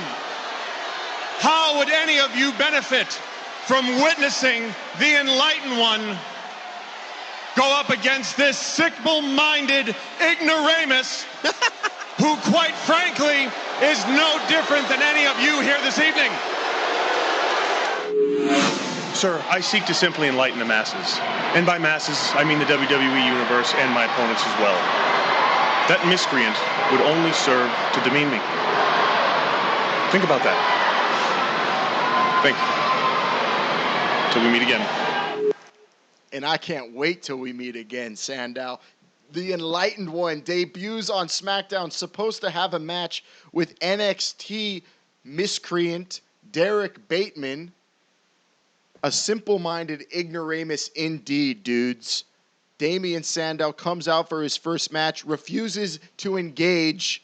I will put it up there. I don't like to speak in hyperbole. Greatest debut of all time, I'll say, though. I think it topped Jericho. I mean, I'll be honest. Last week during your Superpose Down, I had no idea what you're talking about because outside of, Brian on SmackDown, that's usually all that I watch. And I asked you about it. And I watched SmackDown this week, and that guy looks like he came straight off the bridge of the Enterprise. It was great. I hope he goes another 3-4 weeks coming out doing this, not fighting. But you know what? It worked out good for everybody because Ryback came out. Well, I mean, he shouldn't have to go up against those miscreants. So, I mean, he needs better competition. And he said that, and if he's going to enlighten everybody, they got to put him in there with some real grapplers. I hope everything was great about this debut, from his fine robe to the way he was holding that microphone. Like a bottle. He was holding like a glass of wine. Unbelievable. This guy, he's got the charisma. If it was back then, he would be a surefire Intercontinental Champion. Total package, huh? Chest, tries, traps, but most importantly, his intellect.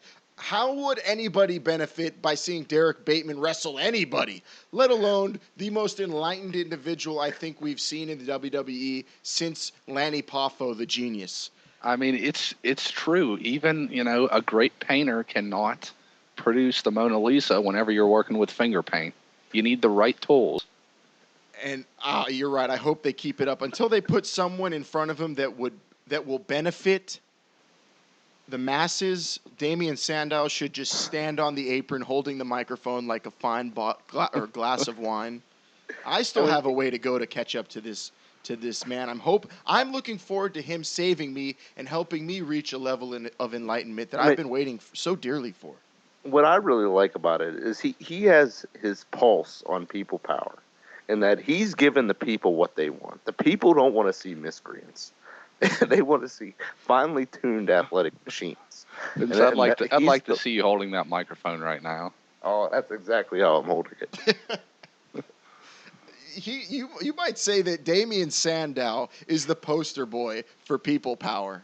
I agree. I already have him in my Fave 5, dog. He is barely behind that boy D-Bry, dog. I mean, I was speaking with some of the ignorant masses about this world title situation in SmackDown and how it seemingly is up for grabs to anybody. And, we have Money in the Bank and SummerSlam coming up, so much going on.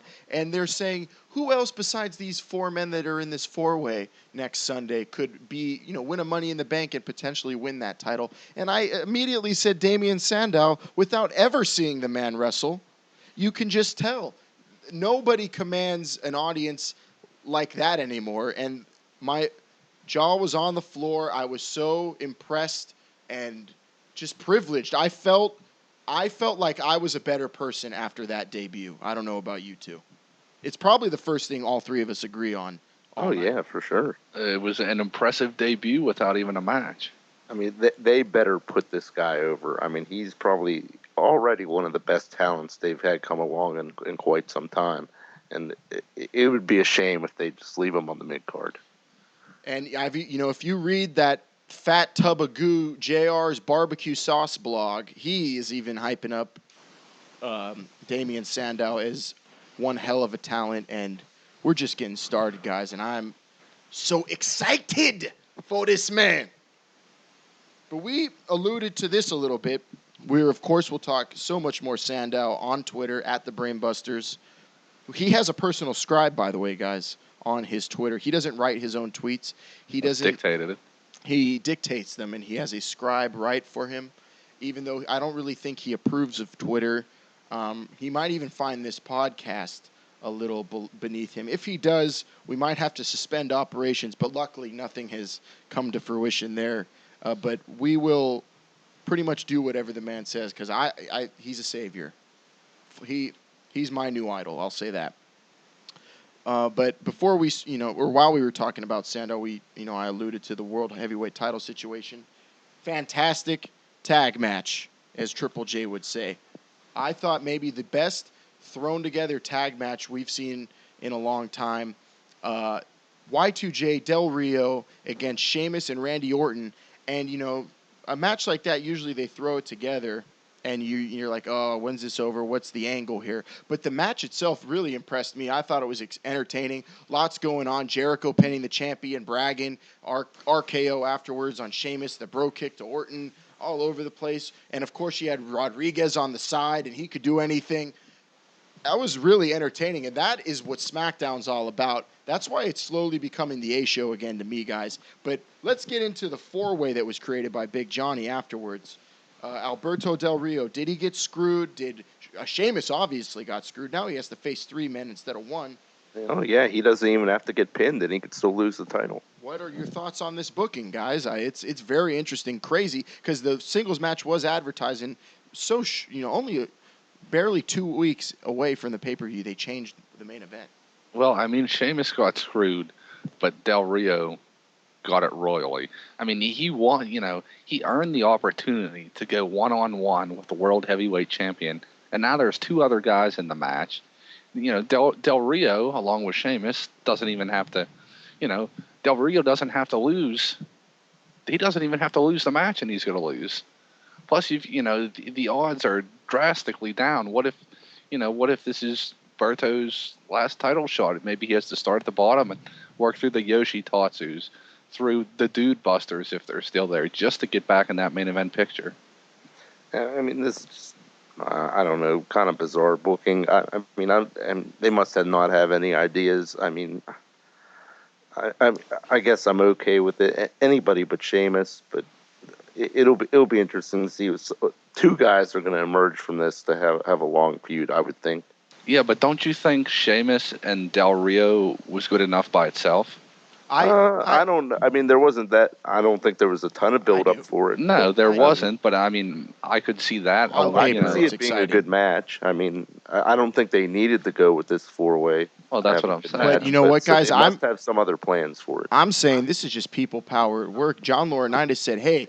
I mean, he had a brawl in his office, and he said, "You screw this. I'm just going to give the people what they want. Let these guys all kill each other at the pay-per-view. I don't have time to deal with this. I'm in a match." He threw them all together. I thought it was kind of lazy booking, but it's people power, because really, Sheamus is really not.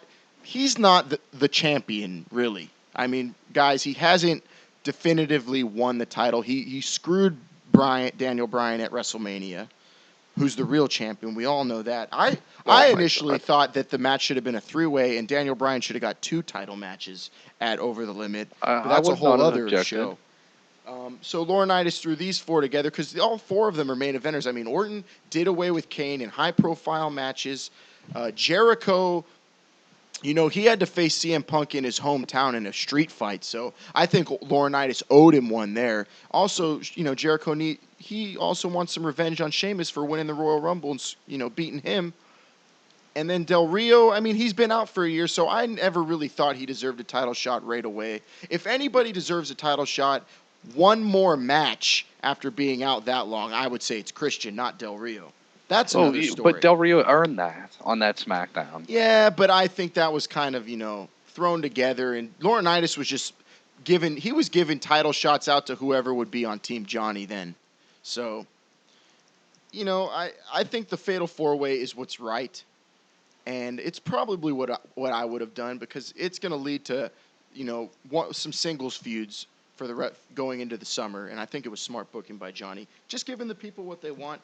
You could tweet us about it, though, because this is a controversial issue. A lot of people were thinking Del Rio was going to get his one-on-one shot, and we're looking forward to that.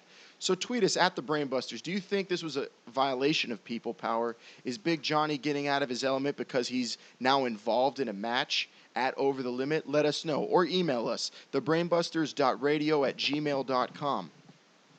Very interesting topic. But we have an even more interesting topic than that, guys, if you could believe it. Because right now it's time for the segment of segments.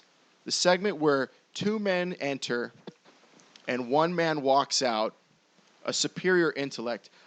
It is a segment where chest, traps, tries, back, biceps, none of it matters. All that matters is what is in between the ears. And this segment we call the Super Pose Down.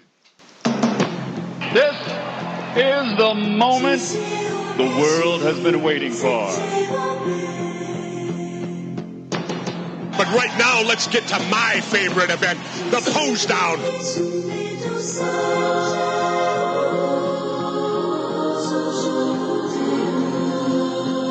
Here's the one that you of the world has been waiting for.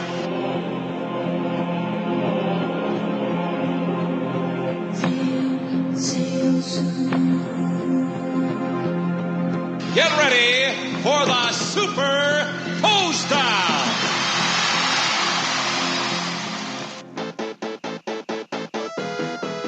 All right, guys, the Super Pose Down this week, sponsored by the Marburger Gym on East 24th Street in Schenectady, New York.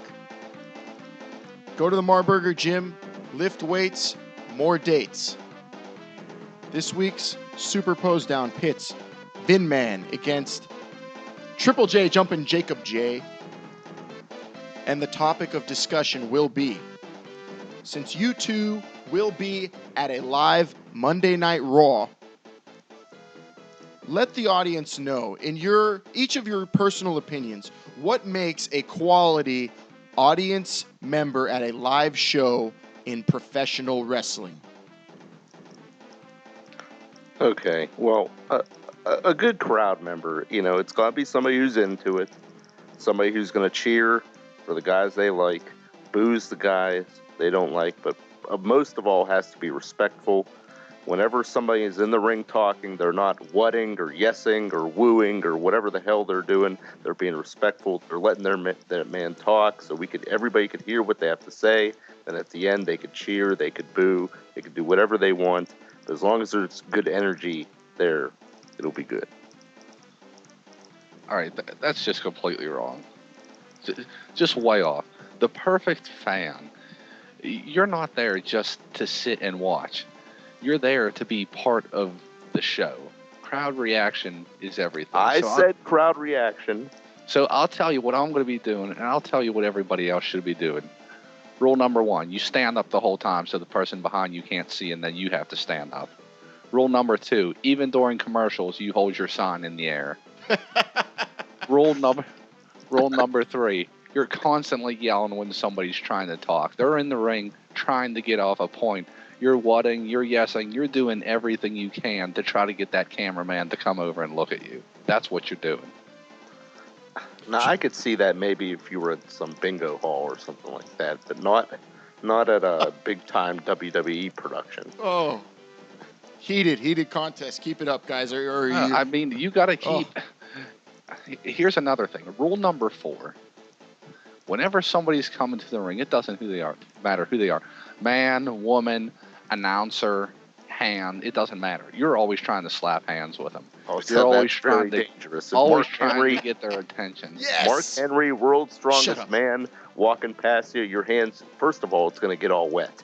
And second of all, you're going to get hurt very bad. I'm not saying I'm trying to jump the rail and attack him, but I'm out there. I'm trying to get some skin. I'm trying to get them to recognize me. Well, I have nothing wrong with that. I think that's a good thing to do, but I'm just saying there's certain men you probably wouldn't want to do that to. And the last rule that I'm sure we can all agree on, if you have to get nachos, if you have to go to the bathroom, if you need that Sprite that they keep the bottle cap, you got to go during the Divas match. What if the Bellas are wrestling? Would he really do that? The Bellas aren't going to be there. All right, so we don't need what ifs. They're not going to be there. You would get up. You of all people would get up and go get nachos during a match with the Bellas. I said they're not going to be there. We don't even need to discuss it any further. All right, that is it, guys. Ring the bell. Sound off, Big Ben. This contest is over. The referee has made his decision. Excellent points made by Jumpin' Jacob J. Nachos during the Divas match. Getting skin. Maybe the line of the evening. But saying the Bellas won't be there evened out the contest. And we're going to have to call this one a draw. Nobody wins. Oh, come on. Both men are disqualified due to excessive naughtiness. Calling the match. And I'm calling the segment. The Super Pose Down was brought to you by Marburger Gym in Schenectady, New York. More weights, more dates.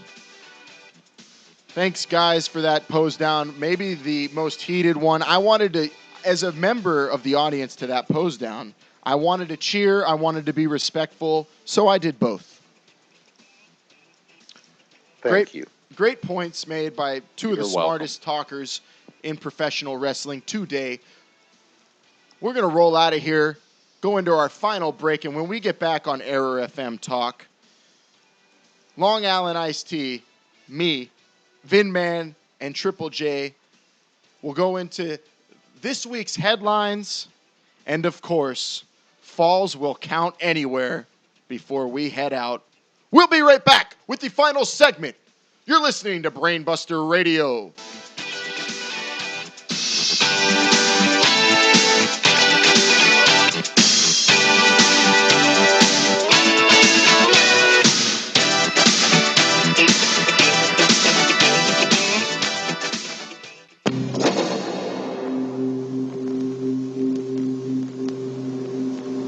See this cute little vial here? It's crack, rock cocaine, the most addictive form. You think it's the glamour drug of the 80s? Well, that's the point of this friendly little reminder. It can kill you. And if you've got to die for something, this sure as hell ain't it.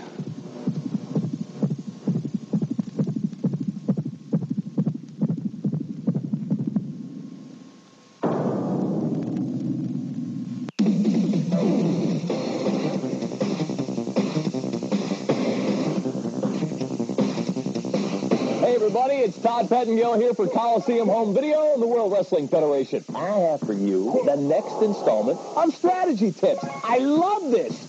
In this edition, we're going to give you the inside scoop on 3 new exciting video games from Acclaim. The red-hot wham-bam hoop action of NBA Jam Tournament Edition. True Lies, based on the blockbuster movie of the same name. And finally, the mystical world of Warlock. Let's get right into it. Lace up your sneakers, because the NBA Jam Tournament Edition is a whole new world of hard-hitting hoop action. Now, for the first of our secret codes... Oh, wait a minute. Before I do that, this is very important. These secret codes must be entered after you've selected your team and you're on the tonight's matchup screen, okay? Very important. Now, the first one is called Max Power. Max Power is increased power when a player is pushed or intercepted while attempting a dunk. For Super Nintendo and Sega Genesis, the directional pad combination is right, left, right, BB, right. Oh, man, watch those elbows. Talk about action. All right, the next secret code we have is called Power Dunks. This is really cool. Power Dunks allows you to dunk from anywhere on the court. I mean, that's a big advantage. That means you don't have to traverse the defense, right? As soon as you dunk, and you can dunk from anywhere when you get the ball. All you have to do for Super Nintendo and Sega Genesis is hit left, right, A, B, B, A. Heating up, yeah! Ooh, man, that is some serious hang time going on. All right, folks, now from the basketball court to the high-tech world of espionage comes True Lies, the video game. These codes will help you save the world from global destruction. And who wouldn't want to do that? Now, the first secret code will give you an infinite number of lives. This code must be entered on the screen that says password. Ready? It's B, G, L, D, S. This code works for both Super Nintendo and Sega Genesis. Being a secret agent is a pretty exciting job. However, it might not help you against the Warlock. In this exciting new video game, you actually enter the world of darkness.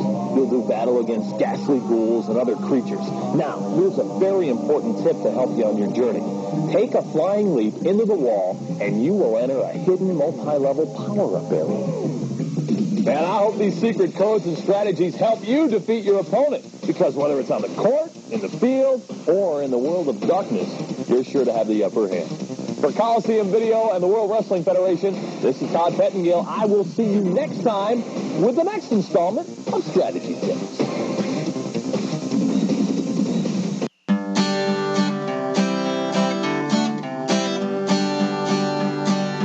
Daniel Bryan is the best wrestler around. Even with an eye patch on, you can't keep him down. People say you're gonna get your head kicked in, and then he'll make you tap out, and Bryan wins. Yes, yes, yes, is what we say. Yes, yes, yes, we'll say it all day. Yes, yes, yes, he's gonna win the American Dragon. He used to fight guys like Nigel, Kenta, and Generico.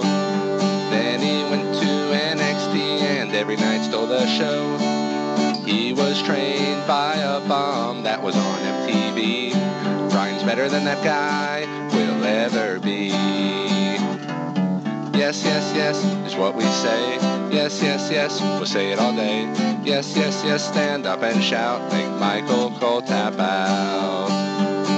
He can beat you with a necktie, grow a mean beard. The final countdown is what we want to hear. AJ loves him, he appreciates her. Cattle mutilation doesn't need a burger. Yes, yes, yes, is what we say. Yes, yes, yes, we'll say it all day. Yes, yes, yes, a headbutt dive. I have till 5. Now you can turn your backyard into a battleground, inside or out. With the Light Strike Assault Striker, you've got unlimited ammo and built-in weapon choices. Play solo, or for even more fun, as a team. Eliminate your opponent one at a time, or with accessories like the rapid fire system. It's over, Mysterio. All at once. Light Strike Assault Striker. Accessories sold separately. WWE Superstar Rey Mysterio and batteries not included. From Wowie, start the action online.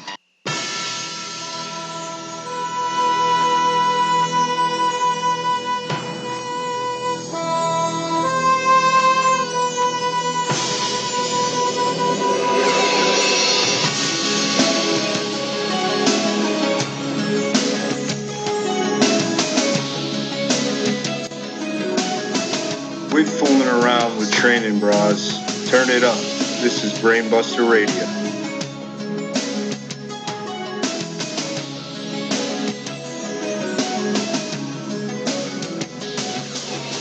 And here goes, ladies and gentlemen, the final segment of the show. We are going to get into headlines and Falls Count Anywhere a little later. But first, let's talk about a suspension that happened last week. We alluded to it last week, but we couldn't get into it. Rey Mysterio Jr., come on down. You're the next contestant on 60 Days No Pay. Isn't this his second offense? Or third? I know it's at least 2. I hope so. Oh, I hope so. They found some sort of banned substance in his stool or urine, and he will be inactive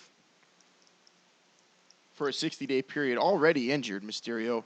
He is on the shit list with the higher-ups in the WWE. If you read anything on the internets, he wasn't going to be pushed when he came back anyway. Now he looks like he's going by the way of Evan Bourne.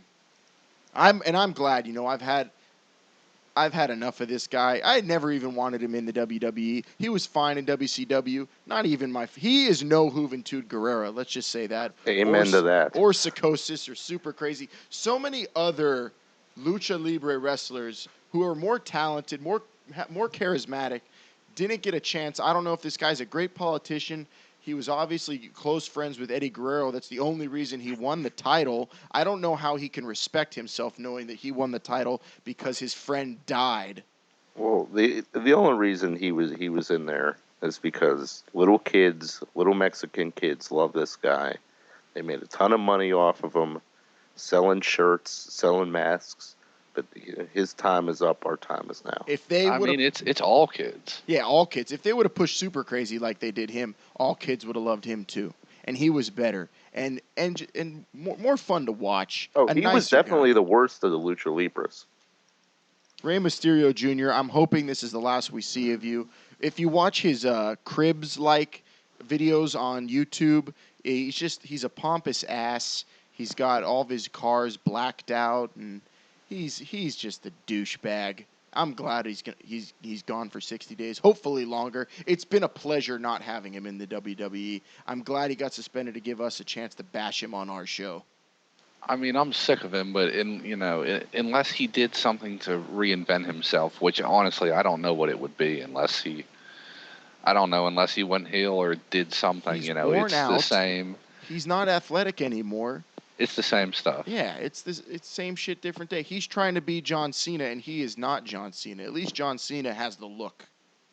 At least John Cena can talk. This guy doesn't say anything. Although, surprisingly, I don't see him getting released. I mean, it sounds. He is an entity. It sounds weird, but I don't see it happening. He sells merchandise. That's one thing about this jagoff. But he's gone for 60 days. Good riddance. Random drug testing, obviously working. Although I have some gripes with the kind of substances that they test for. We'll get into that later because we're running out of time. Next up in headlines, you guys have waited all week, and we finally have it for you right here. A Buff Bagwell update. Buff Bagwell, we reported a couple weeks ago, was in a horrific accident. Car accident, all by himself. And had to go to the hospital and immediately had surgery. Jaw wired shut. Last week we reported Bagwell was back up on his feet. Thanks to your prayers, his friends, people coming together, calling in, showing their support. And this week we can report the All-American male is still doing great. He's going to make a full recovery. Everybody's pushed through. And now I'm happy to report Buff Bagwell's back at home with his wife, Judy, and friends like Scott Norton, his family in the UCW where he was wrestling, have all pulled through for him. It's just great to see. That's true people power, standing behind a guy who, you never hear anything about Buff Bagwell screwing anyone over. He worked hard to get where he was. He was limited in his talent. He had a whole lot of potential, but he was able to muster up a pretty damn good career, and I'm just happy to report that he's doing better each and every week. That's certainly good to hear. Yes, it is great news. It's pretty fantastic to hear because the guy had surgery on his jaw, which is wired, I mentioned that, and it has 4 plates in his face from surgery, under his eye, across the face and nose. He's walking. He's having some tingling in his arms and hands, but he looks like he's going to make a full recovery, which is great news, like we said. And a guy I think who really, really is happy to hear that is a former tag partner of Buff Bagwell's. And, of course, you know who I'm talking about, another guy who's been in the news. And sirens can only mean one thing. I'm talking about the big bad booty daddy, the man with the largest arms in the world, Scott Steiner. He has been all over Twitter. We thought we were dropping Twitter bombs at the Brainbusters. Holy hell. Scott Steiner has a personal vendetta against Eric Bischoff and Hulk Hogan unlike anybody we've seen before. We've seen people attack these guys, and they're notorious for being douchebags in the business. But Scott Steiner has made this so personal and says he is not going to stop until he saves TNA, which he no longer is a part of. Well, somebody please. I agree. As soon as those bozos took over, I turned the channel away. Scott Steiner, I just got to read some of these guys. They're too damn good. Scott Steiner might single-handedly do it. He might save TNA on Twitter. Scott Steiner's so pissed off, one, that Garrett Bitchoff, son of Eric Bitchoff, is a main eventer, apparently, on that show. I don't watch it, so I don't know. Scott Steiner, though, directly from Twitter, I'm quoting, Garrett was a 140-pound non-athletic pussy in high school. But as everybody can see, he can take everything under the sun, but it hasn't improved his athletic ability. The apple doesn't fall far from the tree. Obviously alluding to steroids there. Trust me. It would sound like it. Trust me, I'm going to try to speak like Steiner, if I may. If you will. Trust me, Bitchoff. You and Hogan are about to find out I'm the last guy you should have fucked with. You're going to find out that Payback is a bitch, both mentally and physically. Right now, I'm effing with your mind, and I will see you both again, and you will see how ruthless I can be. Believe that.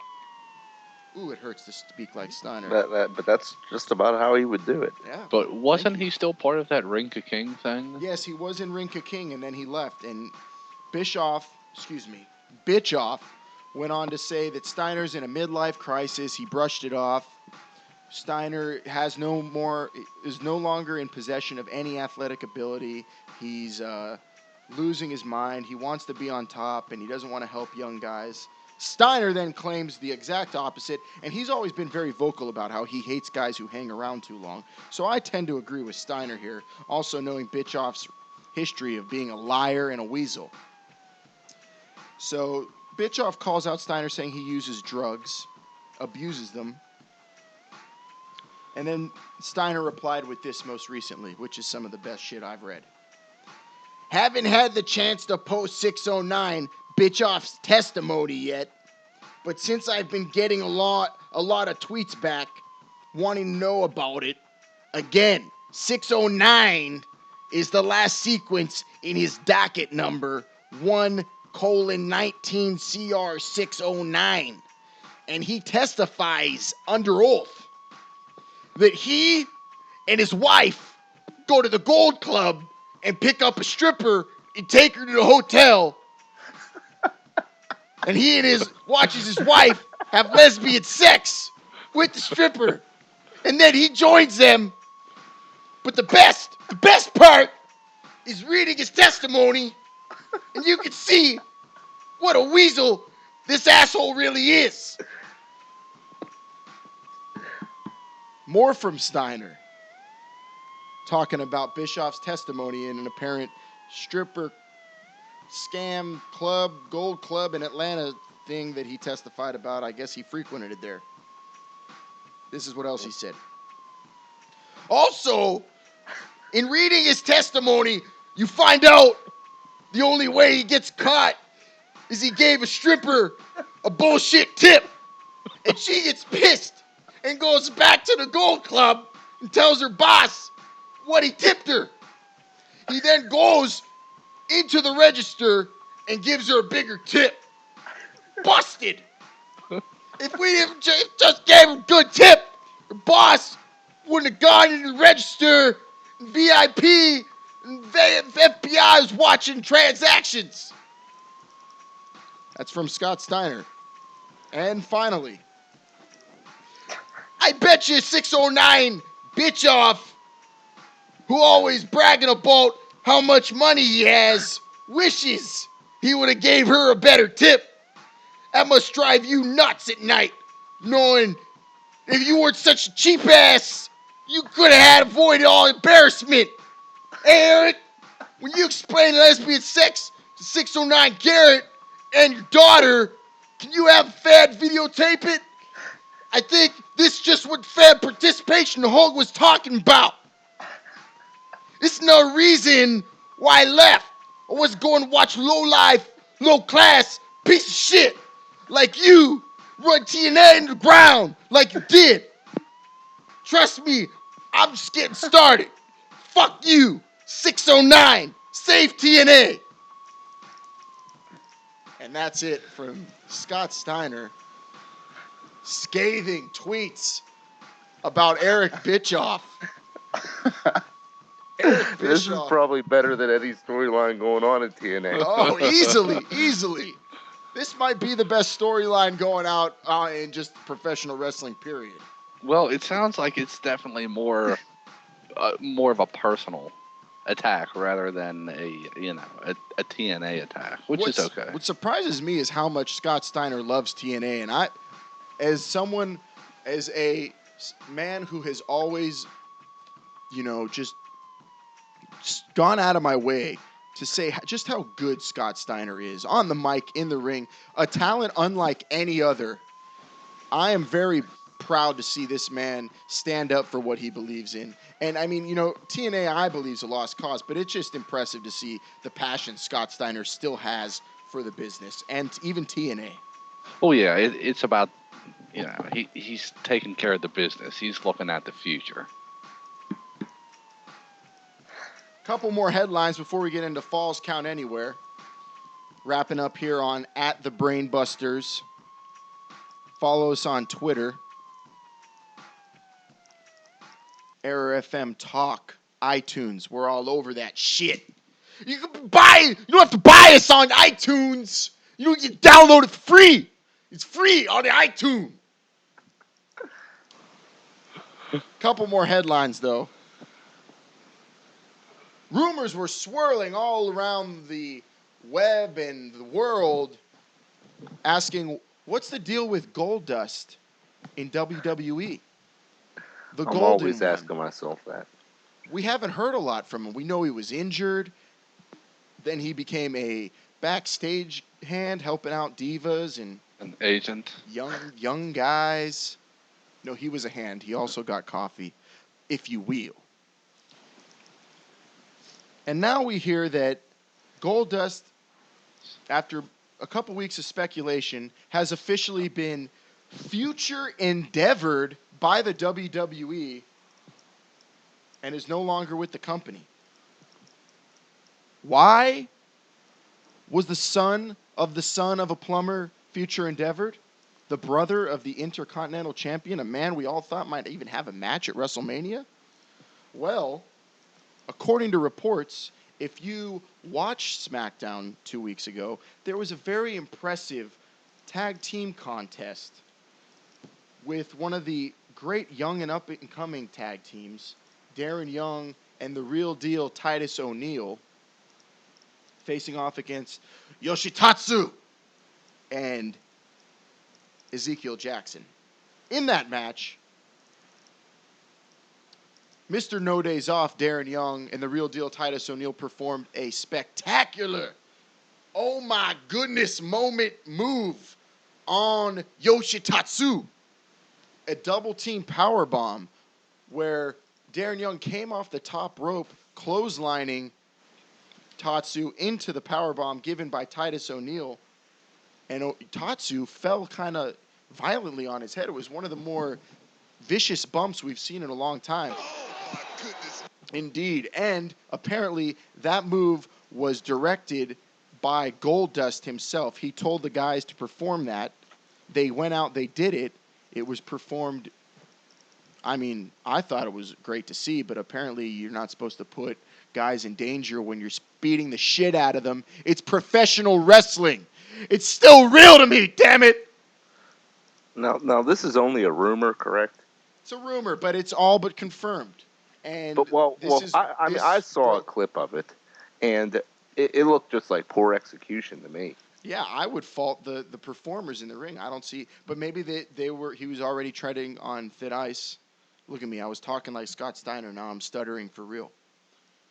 He was already treading on thin ice, and this probably was the straw that broke the camel's back, gave him an excuse to can him.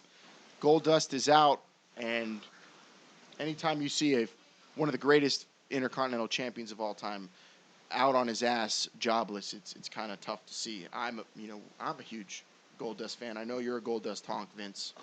Oh yeah, and I'll be getting more into this whenever fall's gone anywhere. It was a different spot. It wasn't like the Doomsday Device whenever the Road Warriors or the Briscoes do it, where you can flip the guy that's getting hit. You pick them up with a power bomb, so you couldn't really flip them. I don't know. This story sounds a little weird to me. Like unless they were specifically told not to do the spot, and Goldust said, go ahead, it's okay. I could see him getting canned. Who do you for think that. Goldust is? Jay Strongbow. He would never do that. I don't know. It doesn't make sense to me. Either way, it's very, what's a word that would describe this? It's a word that would describe Goldust a lot. Bizarre. It's a bizarre firing. I'm hoping we get more details because I don't think that's justified. There's got to be more to it. And like always, we here at Brainbuster Radio will dig to give you that information. We have one more headline before we get into Falls Count Anywhere. And it's about a new Ezekiel Jackson, a guy who's way, way low on. He's not even in the mid card. This guy has dropped. Former Intercontinental Champion, lost to Cody Rhodes and just went on nosedive. Not as bad. Way worse than Ryder and Ziggler. At least Ryder and Ziggler, get pops and get on televised matches. This guy is seen few and far between. And he came out on YouTube in a desperate move, and it seemed kind of pathetic to me. Let's go ahead and play that. It's the exact opposite of what Zack Ryder did when his career was in a similar situation. And, Ezekiel Jackson's got to be a little bit more creative if he's going to make it in this business. Let's go ahead and listen to this. What's up, guys? So I just watched SmackDown and realized that another week, no Ezekiel Jackson. It's been 8 months since I lost my title to Cody Rhodes, and since then it's been more of a downward spiral than anything. I've had a few disappointments, more than I expect from myself. I haven't been the personification of domination. I think that's going to change. It's definitely going to change, right? Beginning of this week, I'm going to invite you guys on a journey to follow me. See what I'm about to do. I'm going to change everything about me. Start from the inside. I heard a quote by Deion Sanders, and it said, if you look good, you feel good. If you feel good, you play good. If you play good, they pay good. The pay I'm looking for is one of the many championships of the WWE. The feel I want is just that elation from the crowd when they see a new and improved Ezekiel Jackson. Follow me on my YouTube, on Twitter, Facebook. I'm going to keep you guys all updated. Just keep in touch. Keep on looking. Keep on watching. You'll see something different. Peace. Now, I agree. You look good, you play good, you feel good, all that. But that sounds like a desperate call. Please do not fire me. Yeah, I don't know if that's... I just hope it's not a Junior Seau situation. I don't know if it's an angle or if he was just drunk and feeling down in the dumps and had to get that out there or what. Yeah, you know what? I wasn't thinking about that, Vinman, but that is a possibility. Ezekiel, that's bizarre. I don't see why any superstar would go and say something like that. It had an ominous feel, just the tone of his voice. He felt very depressed. But at the end, he said I don't think he's going that direction because he said he's going to be a new Ezekiel Jackson. He's going to change his look. He's going to, I don't know, maybe he's from Ghana. He's got to have some kind of culture that he can convey to the fans and maybe get over. It was obviously the Ahmed Johnson gimmick didn't work. So he should be a new Ugandan giant or something. Well, he's Ghanan, not Ugandan. Whatever. Well, they're on different continents. But very bizarre. Two bizarre stories to finish off the show's headlines. And I think all that's left to do now is throw the rule book out the window and say we're going to go anywhere in the building, anywhere in the universe, because right now, falls fucking count anywhere. Border Wars, this Sunday, Toronto, live on IPPV. Ring of Honor presents Border Wars. Finally, Kevin Steen gets his world title shot against the American Wolf, Davey Richards. But he better make it count, because this is his only opportunity. The package pile driver is illegal, so have the EMTs standing by. For those of you that don't know, ever since Kevin Steen returned to Ring of Honor, he has been on a captivating program and been decimating every opponent James E. Cornette has put in front of him. I hate to compare it to what CM Punk did this past summer, because it just doesn't do it justice, but I find it the best way to relate to mainstream wrestling fans. Steen is billed as wrestling's worst nightmare, and he proves it to every man that steps in the ring with him. Steen vows to be the death of Ring of Honor and hold the entire promotion hostage. He is indeed Cornette's worst nightmare, and I wouldn't be surprised if James E. had a little chat with the referee before the match started. Davey Richards is more than capable of holding his own, but if Steen can take the fight outside the ring, Richards is in grave trouble.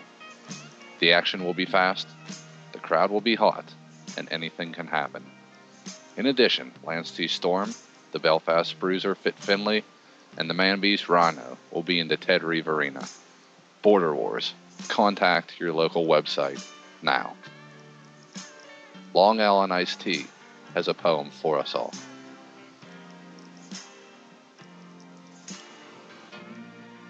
Behold, the Mexican aristocrat. Oh, what's his name? Born into wealth, fortune, and fame. His name worth millions, but his self a corporate entity, coveting titles to fulfill his destiny. But without help, such riches could never be accrued. He requires a personal ring announcer in order to be booed. The heat is obtained from a secondary source. The man in the tuxedo is what drives this force. Without him, Del Rio would be just another son. And because of him, it was a Royal Rumble he won. It may be his destiny to be the king of tomorrow, but the masses would yaw for not his Ricardo.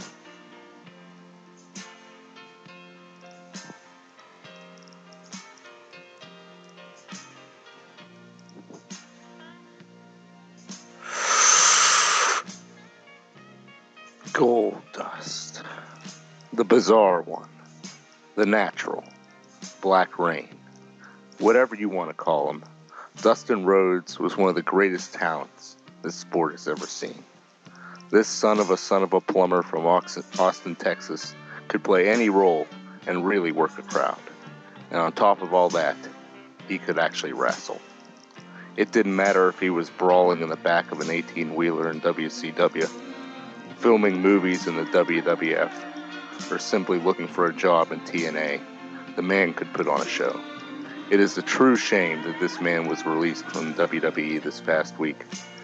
There is no excuse for not using this talent when he is better a draw than 75% of the current roster. I understand he is older and can't go as well as he used to, but there is certainly still a place for him, especially if they're going to continue to carry old played-out acts like the Great Khali, Jerry Lawler, and Rey Mysterio Jr. I encourage all of you to go back and watch Halloween Havoc 93 and the Great American Bash 92 and see what a true natural looks like. I also want you to ask yourself one question. What the fuck happened to Cody? Oh, my brother, testify. And so goes by another episode of Brainbuster Radio. I, Long Island Iced Tea, Vinman, and Jumpin' Jacob J will be back next week with another installment. Until then, the two men who are not me will be at a Monday Night Raw. Look for them. They will have signs. Tweet us ideas for those signs. At The Brainbusters on Twitter. Email us, thebrainbusters.radio@gmail.com. Look us up on Facebook and like us at Brainbuster Radio.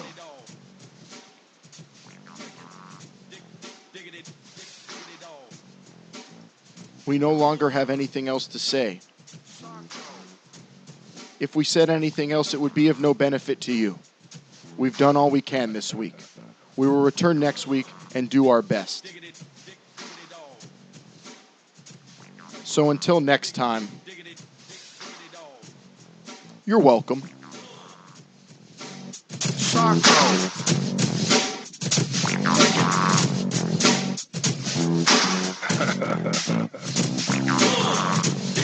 Diggity dog.